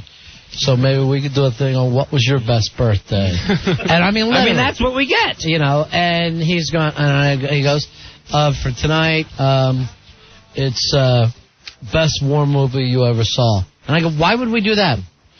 Billy saw a war movie. So he made up a list of war movies. I wish Ronnie was exaggerating. It's literally what happens. So today, I actually go, Al, is Fez even here? Because there was so much silence. You were refusing to answer. I just didn't even talk. Unless something of interest comes up, I can't talk in these conversations. Now, I'll say this much, Al, just to you. Remember when we brought up the guys from D.C. to go over everything here, and they took away 80% of your duties? The consultants? The consultants. Yes. By consultants, it's just real guys who produce shows. Right, yeah. I know that they stopped the 4 o'clock phone calls. They said don't do it. Right. But then I thought it was better to keep doing them. But I even heard from the other guys that after you hang up from us, some days when we berate you, you attempt to punch a hole or yell, those guys suck, or whatever, you scream and cry. All the stuff that you're afraid to say to us. So they have to be as aggravating for you as they are for us. Yeah, I can normally tell by the way you guys say hello whether it's going to be good or bad. Well, here's the situation. We've already read the emails from Billy. You're not telling us anything that we don't know what Billy or Rory is up to. I just like to see which things you liked that they sent. But why? We do that. You have nothing to do with the show now. You're not even in the studio. And we do that when we get here. We look at everything. So why are we doing it twice? All right, this is on the answer feedback. You should say this. Ron and Fez, can I call you at 4 o'clock just to remind you that there are more interesting people in the world to talk to? Please. I like when you'll get frustrated sometimes and hang up on him, and then he'll get off the phone all sad and go, I'm going to count that as a hang up. And he starts twiddling his fingers. I never say goodbye. I always make sure you hung up on him today. I always make sure I just slam the phone down. And he goes, that was a hang up.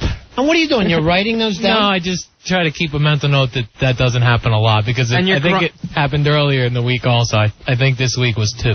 And you're crying to the other guys about it when it happened? No, when I hang up, I'm like, well, I guess I'm going to count that as a hang up. All right, tomorrow. And why make that announcement? Hey, guys, you work for me.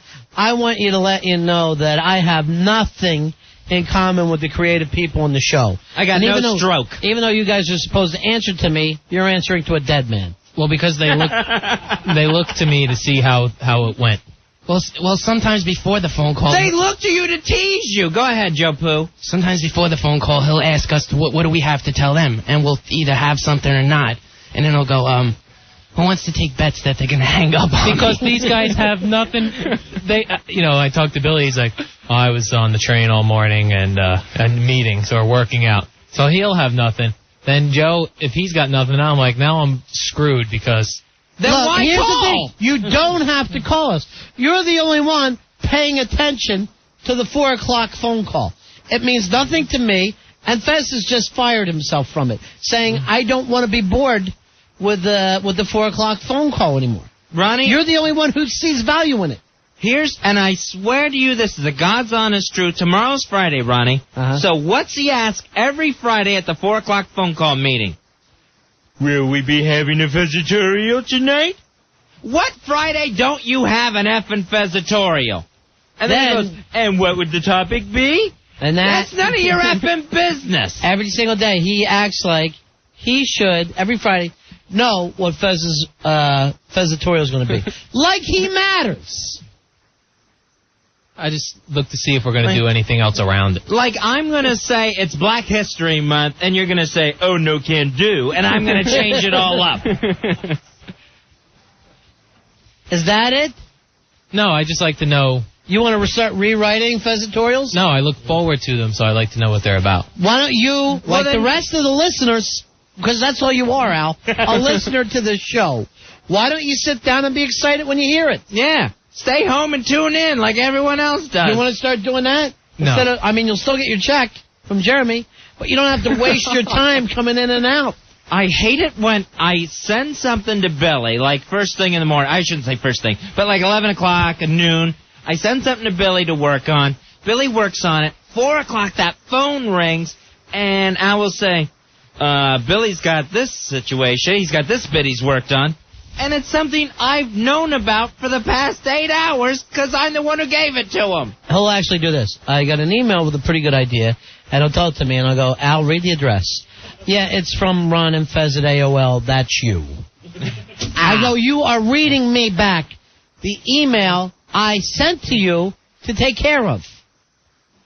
And here's the thing, Al, if like Joe Poo or Billy or anyone else has something that they came up with to do on the show, you are the worst pitch man ever. Yeah. You will make it sound like absolute garbage to the point of where Ronnie and I will beat our heads on our collective phones and then not want to do any of it. And then you'll pitch us some of Billy's ideas, and we will say this, is Billy drinking?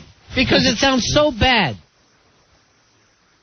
Yeah, you do that. No, because as I start to explain it, I realize it's really not going to go anywhere.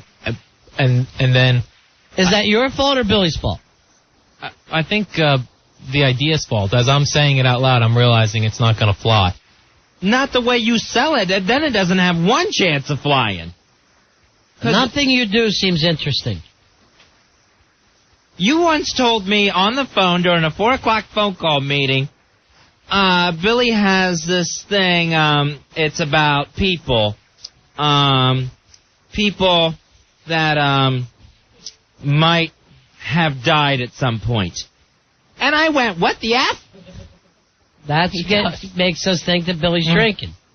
And I'm going, I don't understand this one bit. Well, I'll now just wait for you guys to come in to give you an idea. Because usually, here's Al on the phone. Yeah, Joe's got something about monkeys with party hats on. I think it's a game show or... And it makes us mad at you, Joe. It really does, because it sounds like crap. And I'll yell out, Joe's an idiot to come up with a stupid idea like this. Or there's the thing, or we get this, too. Billy had a thing he was working on, Ron and Fez. What is it, Al? Oh, jeez. Billy, where's that thing? Billy, they're gonna hang up on me. Billy, where's that thing? Where's that thing? It was just on my desk. Why do you have to touch my stuff? Cue pants puddle. Jeez. So, 4 o'clock call ends today. Today was the last one. I just want to be out of the loop. Al, you can keep making them. Just not to me and Fez. I do notice that if one of you guys has something to do during the day and you're not going to be home at 4, no one lets me know in advance. I'm going to let you in on another secret. 99%, I am home. Yeah, that's true. And you're going to my answer machine, honey. And he will say to me, I'm not kidding, I couldn't handle the 4 o'clock waste of time. I kid you not about that. Because, Fez is writing or doing something, and why stop it to talk to a child? You absolutely stop the creative process. I don't mean to hurt your feelings so much. I do. You're awful. And you don't belong in this business. And when Fez or any business. When he does pick up, it's after like 4 rings at least. I know, because I'm staring at the phone going, should I do this or just go ahead and put a knife in my own face? Here's the situation. I have a knife and a phone in each hand, wondering what I should do. Al, maybe this will be a rule of thumb for you. If you have a reason to call me and Fez, go ahead and do it. Okay. If you don't call. And there's no reason for you to call 4 o'clock. I also just want to make sure that the emails are going through, like that Billy sends. You can check that. Can't you check the status? Yeah. Hey, reboot for me, would you? Somebody sent me some porn, and it's just going on, and it's not the girl. You know, they're thinking it's the girl from Survivor getting double donged. So I'm looking at this, and I'm thinking, oh, okay, you know, yes, that is her, but look at the picture. Her head has been taken and put on a whore's body. So, in the meantime, another million damn things pop up. Pisses me off. All right, so that's another one of your duties is gone now. So what are you down to now, other than cart pass? A lot of the office stuff. Like what? Keeping the office organized, going through the emails. That office is a pigsty. Running the sweeper doesn't mean you're keeping the office organized. You're a maid now. Lupe? All right, let me ask you, Lupe, the Spanish maid. All right, let me ask you this, though. Maybe the 4 o'clock phone call stays alive, Fezzy, but with Rory. All right, I'm in for that. Would you be happy with that, Al? No, I do notice that the staff now calls whenever they want to you guys, and I thought I was the only one that was supposed to. No, they don't call whenever they want. They call whenever they have something important to bring up. Except for Billy, he lost that privilege. Billy got banned because... Like with drinking, he abused it. Billy almost lost his email privileges today, too. Because I got an email today from Billy saying, not getting any ideas from the papers. Anything on your end? All right, bring Billy in. Staples! Now! Do we have a big drunk heart song to play? Well, we always have... Billy freaks around the house. Don't mind him. He just drunk. Smoking weed, doing coke, drinking beers, rolling fatties, smoking blunts. Who smokes the blunts? Who smokes the blunts? Billy, that's your theme song. Oh, that's nice. You know you lost phone privileges with Fez, right? That's correct. You abused those. You know you're about to lose email privileges. No, I was not aware of that. Why did I get one today saying, no ideas here? Well, no, it's just to let you guys know that I wasn't slacking off. I was working on it, but nothing popped in yet. You know, I didn't want you to think I was, like, sleeping in and stuff or anything like that. When's the last time you had an idea to make the show? Not to be mean, when's the last time you had an idea to make the show? Honestly? Yeah. Yesterday. What was that? The Unwritten Rules. Oh, that was awful. Wow, what a piece of radio garbage that was. Trash. Okay. You know what I'm going to start doing, Fez? What? I'm going to start keeping a little thing to see whether or not pre-drinking Billy to post-drinking Billy. Oh, okay. How many of his ideas make the show? All right. Look at him now. Do you think he's drunk? Yeah. He looks drunk. Look at his eyes. They're barely open. He's loaded. You look like a Chinaman. Oh, and Opie and Anthony called. They want you to take that shirt off. I know when you wear any sort of station shirt, that means a beer has gone down the one you originally wore to work. I gotta change that habit then. Yeah. Beer or chicken parm, something got on your regular shirt. Yeah. Didn't realize you were on to me. It was hooker's blood. Blood of a hooker. Hey, it's O&A, kid. How you doing there, buddy? What's up, Gary? Hey, pal. Hey, guys. Hey, O&A, kid, what's going on? I just got out of the Ireland game. Okay. They got shut down by Buffalo. All right, kid. Oh, what happens? Worst teams. I know. It's sports, though, son. It's sports. That happens. Now, this is the tickets that Opie gave you? Yes. Thanks, Opie. Maybe he'll give you something new. Like his jacket. Well, I'm calling him tomorrow. I think I'm going to be able to get on the air, but I'm looking at the calendar. Yeah? I'm thinking if he could take me to a Ranger game, everything will be done again with me and him with the Islander game. Can I tell you something? Yeah. I guarantee you he's going to take you to that Ranger game. Because in the back of his mind, I know he wanted to just spend time with you. Right. I don't know why, he didn't take you to this one. I doubt, I'm going to be able to get on the air tomorrow with the Right, that's a problem. Oh, yeah, that's true. All right, guys. All right, but I'm pretty sure Opie might even take you to an away game. Oh, nice. Wouldn't that be cool? You guys catch a plane together and then go see a game? JetBlue. Yeah, you JetBlue it. That would rock. You're in the hotel, you're ordering up room service, you're living large. All right. See you later, pal. All right, guys. See ya. Thanks, O&A kid. I would rather take the call from that kid every day. At 4 o'clock, that call would be a delight. I would sprint to my phone to take that call, instead of just dragging myself across my living room the way I do now. So does Al get it? It's done? Al, are you going to call tomorrow? If I have something that I can add, I will call. If not... But not at 4 o'clock. That way we know it's not just your OCD kicking in. You're going to freak out at 4 tomorrow, aren't you? I will about 4:05, because that's when I know I don't like to be more than a couple minutes late at 4. You come in 6 now. You don't have anything to do to then. And you're not going to know what the Fezzatorial's about till it's on the air. Weird. How much you like that? I would just like to know what it's about. None of your beeswax. Matter of fact, I don't even want you listening to the Fezzatorial for a while. Nice. Thank you, Ronnie. I appreciate that. All right, we'll take a break. When we come back, we'll figure out what the kids are doing spring break, Fezzy.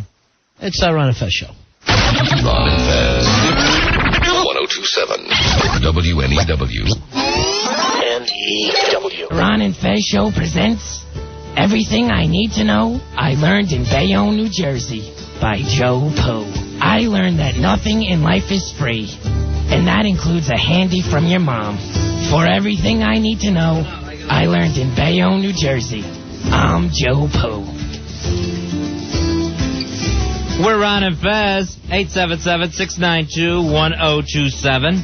Now, Fezzy, we are sending our interns to Florida for spring break because we're the coolest guys ever. Of course. And we're mentors. Yes. First, call about Al. Skidmark from ronfez.net is on the line and seems to have a problem with the show, Fezzy. Wow. How you doing, Skidmark? That's Hey, par. buddies. Hey, Skid. I don't have any problem with the show. Uh-huh. Well, let's get that straight. Show's great. Oh, thanks. Last night's show I missed. I was out recording my band. I missed Congratulations. the show. It was great. I wish I could have said the same thing. But I got home late and I got an instant message, and it said that I was being talked about being two-faced.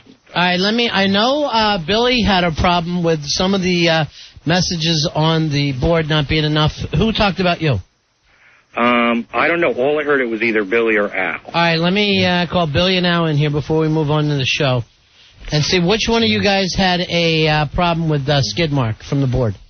Staples! Now! I'm getting so confused. Who had the problem with Skidmark, Billy or Al? It was me, Al. I know who you are. Al? I thought he was the guy writing bad things about me and then being nice to me in the halls. Were you nice to his face, Skidmark, and write bad things about him? No. I mean, I'm nice to Al to his face because, well, there's no reason not to be. I've never really posted anything on the board or anything like that. And I'm only speaking for me and not anybody else. But I've never posted anything up there, like, blatantly against Al. In fact, the first time I met him was the Christmas thing at Hard Rock. And I met him. He was a nice guy. And after that, I was like, all right, you know what? You must have met somebody else, because it couldn't have been. No, but you said, you know what? But here's the thing, Al. They're allowed to write stuff that they don't like you. Yeah, it was just odd, Billy was talking about yesterday about them writing bad stuff and then being nice to you. But did he do it in particular? I thought it was him. I could have swore that was But you're not sure. I mean, I think you owe him a what? An apology. What? An Apollo what? G? No, an Apollo Creed. Right. That's what I want you to give him. I want you to find the actor Apollo Creed. That was Carl Weathers. Right. Great Carl Weathers. He's good. And bring him to Skidmark. All right. Get an Action Jackson DVD to throw in, too. Yes, and then see if he'll take a bath with you. Well, what I thought was interesting was that the last time I saw Al at the first Lights Out party, he was very nice to me. Right. Where's that come from, Al? Why didn't you call him out on this problem then? It was a nice party we were having. Didn't want to cause any trouble. Well, that's the same thing that people say to you. That they're trying to be nice to you no matter what they write about you. All right. I'm sorry, Skidmark. And more importantly, Al's not doing the 4 o'clock call anymore. So, isn't that kind of cool? As he calls it, the 4 o'clock funnies will no longer go on. All right, guys. See you later, Mark. All right, Fezzy, the kids are going away on a big National Lampoon spring break situation. Yeah, they're going to leave next Thursday. They're going to Panama City, Florida to check out Van Wilder, the new National Lampoon movie starring Ryan Reynolds and Tara Reid. It's Rachel, the Tenacious C, and Wonder Boy, and they're going to get to interview all the stars of the film while they're there. Let's look this over. You kids are leaving next Thursday? Yeah. Yep. You're flying out Thursday and flying back when? On Sunday. On Sunday, nice. All right, let's see. Fezzy, they'll be getting there, and they'll meet in the lobby of the Marriott Bay Resort. Very nice. Here's what I like about that, the word Marriott. Mm-hmm. That means in this whole town of Panama City, you've got to be staying in the best hotel because it's a name. All right, bus departs for National Lampoon Party at some Club La Vila. Oh, where WCW used to always throw their spring break matches. Okay, yeah, they did. So there's a big pool out there. So I need Rachel in bikini, string bikini, and Wonder Boy, I need you with a camera. You got it. And I mean with a zoom lens. What should I wear? I don't care what you wear. You can, you can dress in. I think he should wear a bikini too. You should wear someone else's skin, Paley. All right, let's say Paley this. Joel Osment. If he came in a G-string, would you, Rachel, as a way to embarrass him?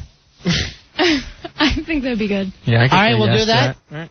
All right. Let's plan this for tomorrow night. Have Al pick up 2 string bikinis.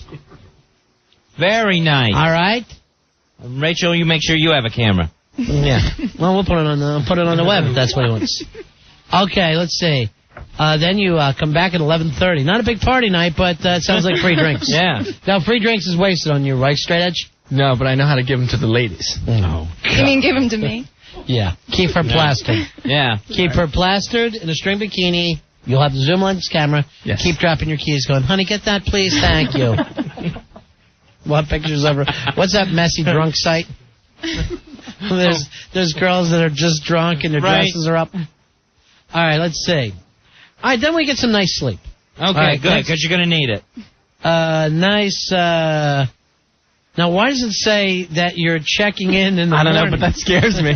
I'm checking in the day after you get there. I think we're sleeping on the beach that first night, but I'm not sure. That's not a good sign. No. Mm-mm. All right, that's probably just a hospitality check-in. You're probably picking up your credentials at that part. All right, then right away, first thing in the morning, radio interviews begin. See, enclosed schedule. All right, then you have 2 hours worth of interviews there that I guess you're going to be there with other people. Mm-hmm. Yeah. Right, other big rock stations are sending their people. And I guarantee you they won't be sending interns. You know why? Nobody's as cool as me and Fez. True.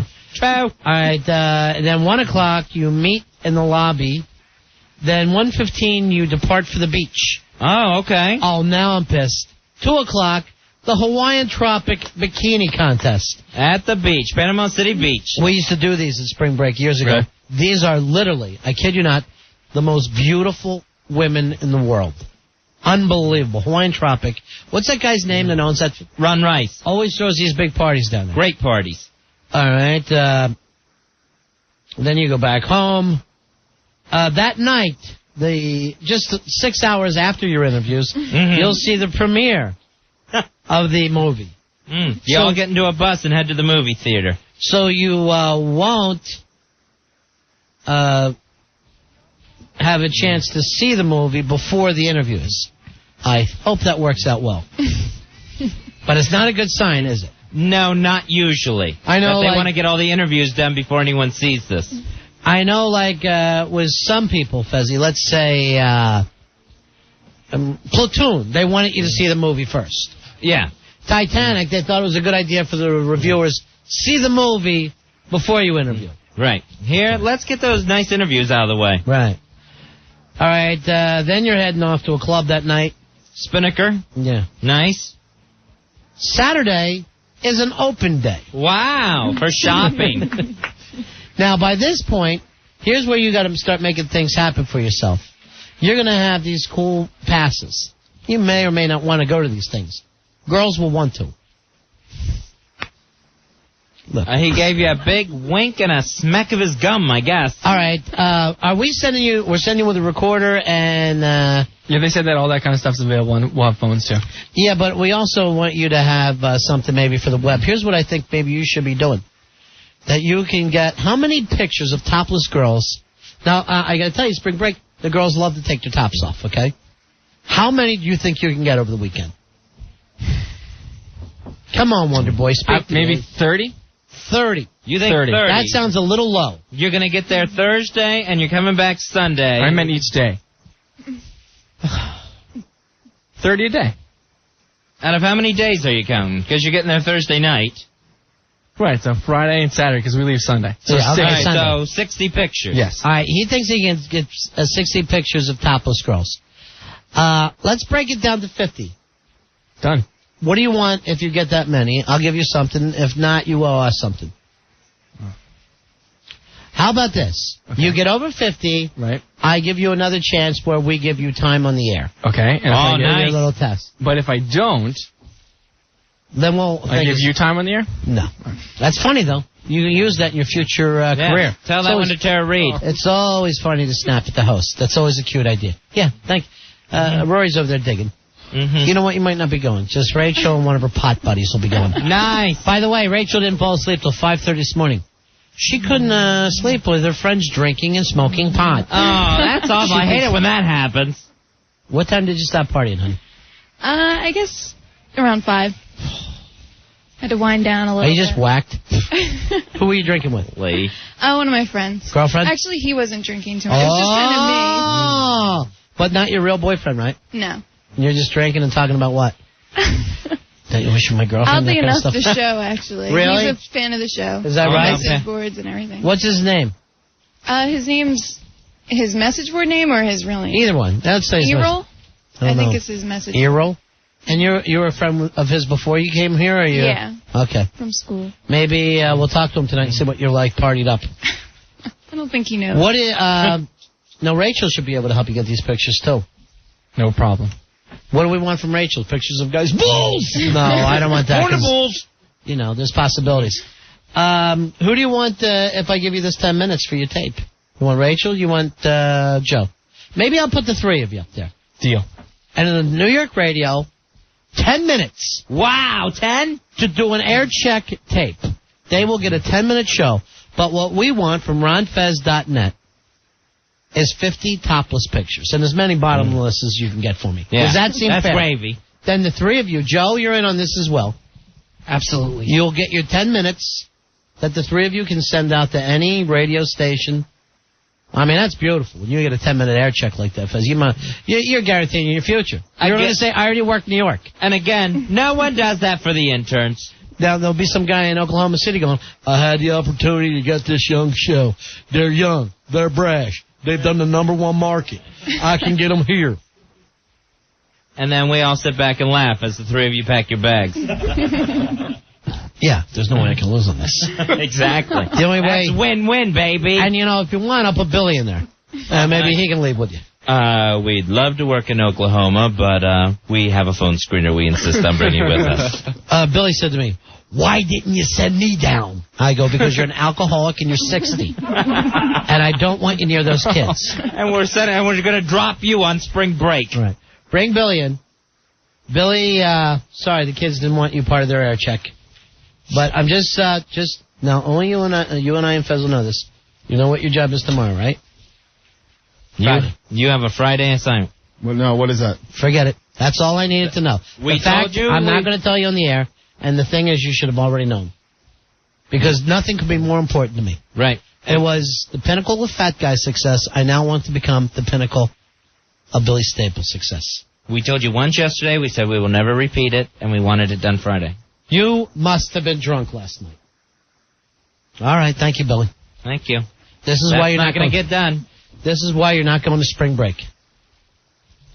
All right, I got an uncomfortable moment for us all now. And by the way, this trip looks like it's going to be a lot of fun, and you get a chance, 10 minutes. And I want you guys to plan it out this time. I'm not going to do the same thing. I'll leave the phones open for you.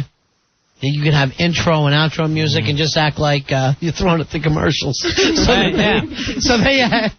they think it's a full show. They think they're getting a 1-hour tape. You can come in and out with little blurbs of song. That was live on WNEW. Hey, you're back with Ray Rays and friends. All right, you know what? Name. Let me just say this, Billy. People are IMing me at Ron and Fez at AOL, knowing what Billy's supposed to be doing, even though it's a secret, because they got that from us. They know what the secret Freddy assignment was supposed to be. I could stab him with a pen. I know. And he's just looking at us. Like we're the crazy ones. All right, here's an uncomfortable moment for us all, Fezzy. What's that? Last Friday night of fights. We did a great job. Everybody had a great time. The kids, you guys all did great. Joe Poo won a big fight. Everybody had a ball.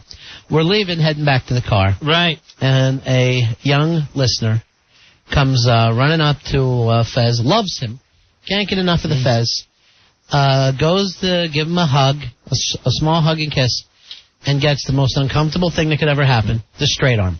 Oh, when I got bull rushed outside the downtown. Yes. You're saying bull rushed and you said she tried to kiss you? Yes. Now, she said just a little kiss on the cheek. But how was it to you? When it was happening, it seemed much scarier, much more frightening at the moment. Do an impression for us. All right, so that would have been bad. Right. Yeah. And you said when she came at you, she was coming to knock you down. Frightening situation. All right, let's just let's just try it here.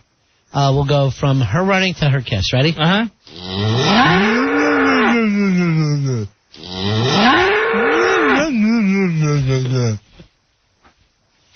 That's how exactly I remember it.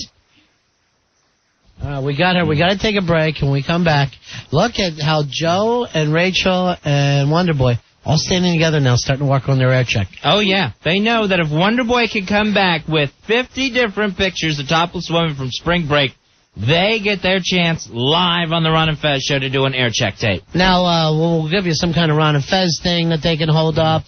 So I know that you're not buying pictures, you son of a bitch, because I don't trust a kid that doesn't party or bang chicks. I don't understand it. Straight edge. It's ridiculous. I call it Mormon, he calls it straight edge. And he thinks because he has a tattoo on the back of his neck, it makes him happy. All right, Rory, what do you think? Can he get 50 women? I think if he just starts snapping pictures as soon as he gets there, he'll get 50 without a doubt. He has to say to them, hey, I want you to hold up this Ron and Fez thing. If he doesn't, yeah, now they got to be posed. He's got to be able to. All right, we got to think of something that we do to him if he does it, because I'm putting up a lot here. Not only do I give the kids a free trip to spring break, like it's the Where the Boys Are movie, Fez. Yeah, Connie Francis. And I'm also saying to my partner Fez, not only am I giving away a trip that you could be going on, Fez, that Fez, we're going to take 10 minutes away from the genius Fez Whatley and give it to these young misguided souls. If you pull this off, you deserve it, Wonder Boy. Thank you. And Rachel, the Tenacious C, and for some reason, Joe Poo. I'm a hanger-on. Maybe you get it. Maybe if they don't, they get a kiss. All right. We're going to talk with the lovely Christy and clear out this misunderstanding between. Oh, good. That'll be nice. 877-692-1027 is Ron and Fez. Ron, Fez, 1027, WNEW. N-E-W. Getting ready to end this one. We're Ron and Fez. Fezzy, we were waiting to talk to Christy. I wanted to see whether she remembered it a little bit differently than Fez. I know he panics around girls. Christy hung up on us, Fez. Oh, I don't know why. Your impression. I don't think it went like that at all, and I want to hear her side of the story. It's the way I remember it. Christy, I've only talked to you online, but you seem like the sweetest young lady. You can't let Fez do this to you. Call back anytime you'd like. I want to hear your side. It couldn't possibly have been... All right, we were talking about sending the kids to spring break. They're going to... Where are they going? What city is it? Panama City? Panama City. For spring break, and it's going to be party time. And we told Wonder Boy if he got 50 pictures of girls topless for the show, we'd give him 10 minutes for him and Joe, because Joe can't wait to leave this show. And frankly, I think he's learned all he can from us, Fez. Probably. Time to move on to a better market. It's a disservice to keep him. Yeah. But here's the catch. I said you had to hold up a sign, and it's going to be this sign right here. Ron and Fez's Skank Club. Nice sign. So they have to hold that under their naked breast. No problem. No. We'll come up with something nice. Something that looks like it's a fun thing.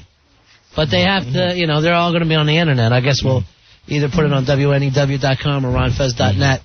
Here's Wonder Boy's brother, Wonder Joe. Wonder Joe, how are you, my friend? Hi, Wonder Joe. How you doing, guys? We are cool in the gang. Good. Yeah, I went down there with my college baseball team 2 years ago, and the place is nothing but girls looking to get naked. Now, you think he'll have no trouble getting the 50 topless shots? He shouldn't have any problems at all. Even my brother shouldn't have problems getting it down there. Joe, I know your brother's straight edge. What about you? Not at all. No, you like to bang the chicks. You like to party a little bit, right? Yeah, no drugs, but drinking and girls are A-okay with me. Now, what? Now, are you the younger brother or older brother? No, I'm the oldest. What happened with your younger brother? When did he go on this strange path of straight edgeness? I don't know. We thought that he'd be the craziest one. Was he touched as a child? Did somebody rub him? A bad uncle?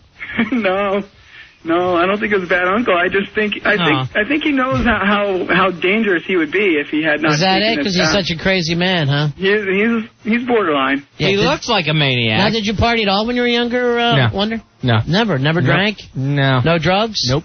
Want to try? No, I'm okay, thanks. Spring break would be I gotta the drive. time. I know, that'll be the weekend to do it. I got your itinerary. You're being bussed around. All right, Wonder Joe. Thanks, buddy. No problem. All right, see ya. Bye, guys. All right, here is Errol. Errol? Is that how it's pronounced? I think it's E-roll. E-roll. Okay, E-roll is the guy who was with the beautiful Tenacious C, as Rachel was partying with this guy all last night. E-roll, how you doing, buddy? Hey, yeah, E-roll, you got it, E-roll. Okay, nice. How you doing, boy? What kind of shape was she in last night, partying until 5 o'clock in the morning? Oh, she handles herself well. Is that right? She's a party girl. She handles the drink and the smoke well. Now, were you partying much, E-roll? No, I abstain from the drink and the smoke. So you just sit in front of a straight person and drinking and smoking joints and what, rambling? Who wouldn't watch that? Yeah, I know. I would watch it. Offer. It's not like I don't. Yeah. What was she babbling about? No. I'm telling you, she handles herself cool. She wasn't babbling at all. No, when she got up and started dancing to this song. Smoking weed, doing coke, drinking beers, rolling baddies, smoking blunts. Who smokes the blunts? We smoke the blunts. All right, let me check on this, E-roll. What was she wearing all night? Just what she normally wears, clothes. Okay, but I can say this. You didn't get comfy? You didn't get into, comfy clothes? No, I think I was just wearing what I wore yesterday. See, as soon as the girl get high, I try to act like, yeah. I can't tell you what she does when she does party, though. What does she do? If she does get drunk enough, she does this really cool 80s dance. No. Come on, baby. Sorry, Rachel. Yeah. No. Sorry, Rachel. All right, I Rach. didn't even know what you're talking Do you have a way home tomorrow night? What about tomorrow night is your party night? We got some girls coming in to drink, and I would love to see you drinking. And we'll get some 80s music on. Sure. Okay. I'm a dead man. All right, E-roll. Thanks, buddy. So tomorrow's night's going to be G-strings, drinking, and 80s dancing. It's going to be a fun night. It's everything you want in a show, It really is. You don't want to miss tomorrow night's show. Fezzy, good news. Christy has called us back. Oh, okay, good. And we'll find out if you were exactly correct. All right. When you were describing the way the night went. Okay. You said that she came up to you as you were about to get in the car, right? Right, yeah. And she said to me, I was so happy to meet Fez. Mm-hmm.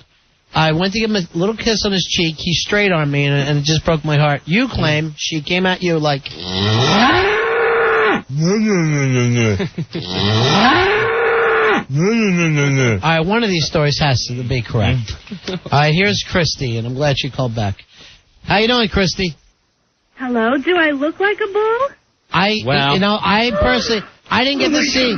I didn't see you, Christy. I guess I was already in the car by then? It's before the stampede? It's all a bad memory. All right, what happened in your opinion? The night just was like... the night was...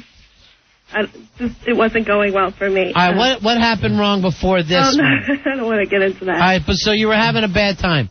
Yeah, just certain people that I wanted. Was it GVAC?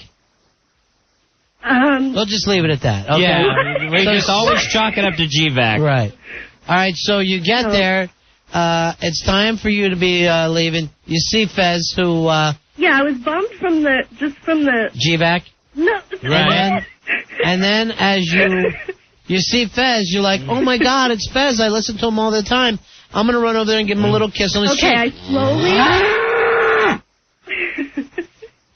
You're making me sound like I'm this huge, crazy beast. Let me ask you this. Fez describes you as digging in the dirt, at first with your front paws. Oh, my God. To get more traction. Yeah, okay, so I walked up slowly, and I was like, which one should I say? What? So go ahead. Slowly and sweetly. I was walking up slowly, and I didn't know which one of you to say hi to, so... You picked your favorite, Fezzy. That's nice so far. Well, you're my favorite now.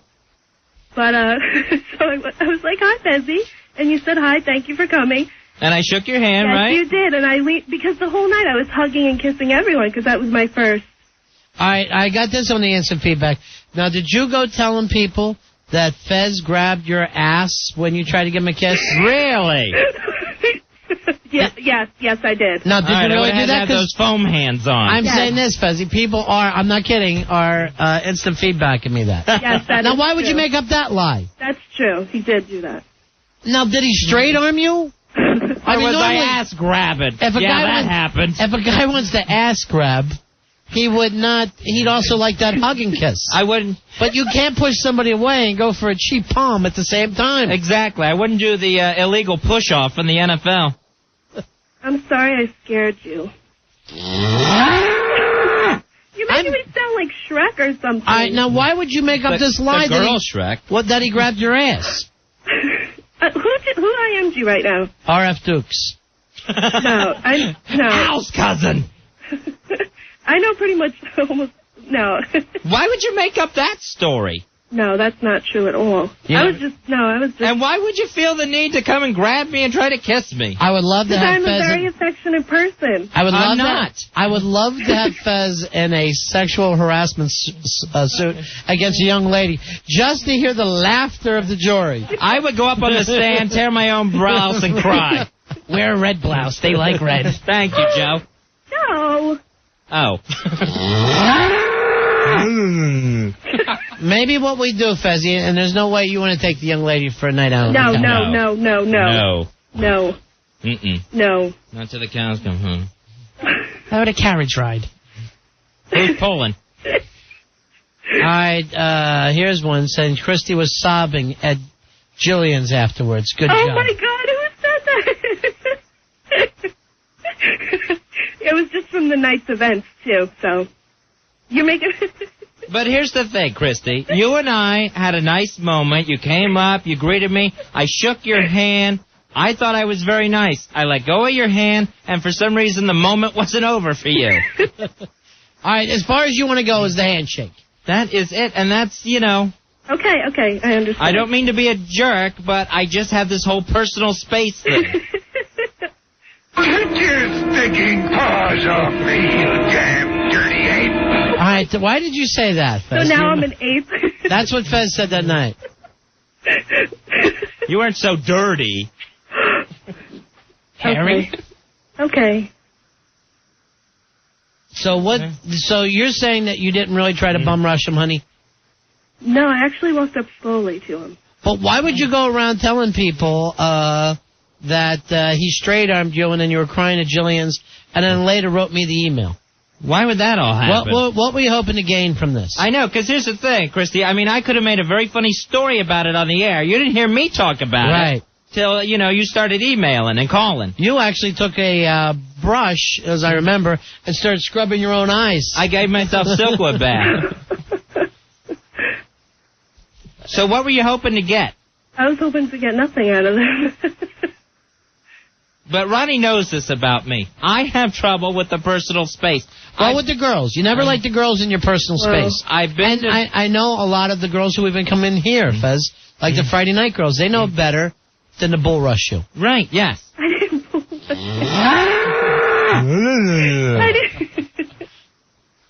you. Okay. Joe Poo, would you take her out on the town on the way and make There you go, Joe. Stop. Only if she grazes here. No. What's that mean? I know. All right, so this is still uncomfortable, Fez. Yeah. We are over a week away. I don't know what to do about it. And it's over. It's over. All right, well, why you keep emailing and saying I play grab ass and keep calling? No, I never said you grabbed my ass. Please. No. I just sent him that email, so... What is going to make you feel better now? Nothing. Should Fez apologize No. for this? Do you want me to do that? How about I apologize you tried to grab me? No, what about a chance to meet him and get a big hug and kiss and a picture? It's over. It's over. How about just a picture? Hey, Fez. Yeah? What about, could you maybe give an hour of your time for a nap and let her lay in your arms? Oh, my God. Please, no. No, that ain't gonna happen. No. What if we send you a GVAC out somewhere together? Would that be nice? Fez, I was talking to you. Oh. Yeah, that'd be nice. Oh, my God. Why don't we let GVAC pick which one of you he wants to take out for a date? Oh, my goodness. Okay, would that be possible? I don't know what to say. No, just, it's over. That's it. Just want to drop it. It doesn't matter. Whatever. It was nice meeting you, Fezzy. It was nice meeting you. Until I got lunged at. Fezzy, now that this is over and it seems like it's all working okay, right? Are you going to be firing your bodyguard, or are you going to keep him on for another week or two? I don't know. We're going to have to completely go over security issues. Yeah. And the whole thing needs to be revamped. I've already gotten rid of the 4 o'clock phone call. That's over. So things are changing. I'm streamlining is what I'm doing. Things are changing in Fezzy's life. It's a new Fez. Yep. All right. Yeah, here's a nice song for you, too. Oh, God. No. This is from Fez to you. This is for my bodyguard. Stop, please. Just so you know, Christy, he's armed with bull-stopping bullets.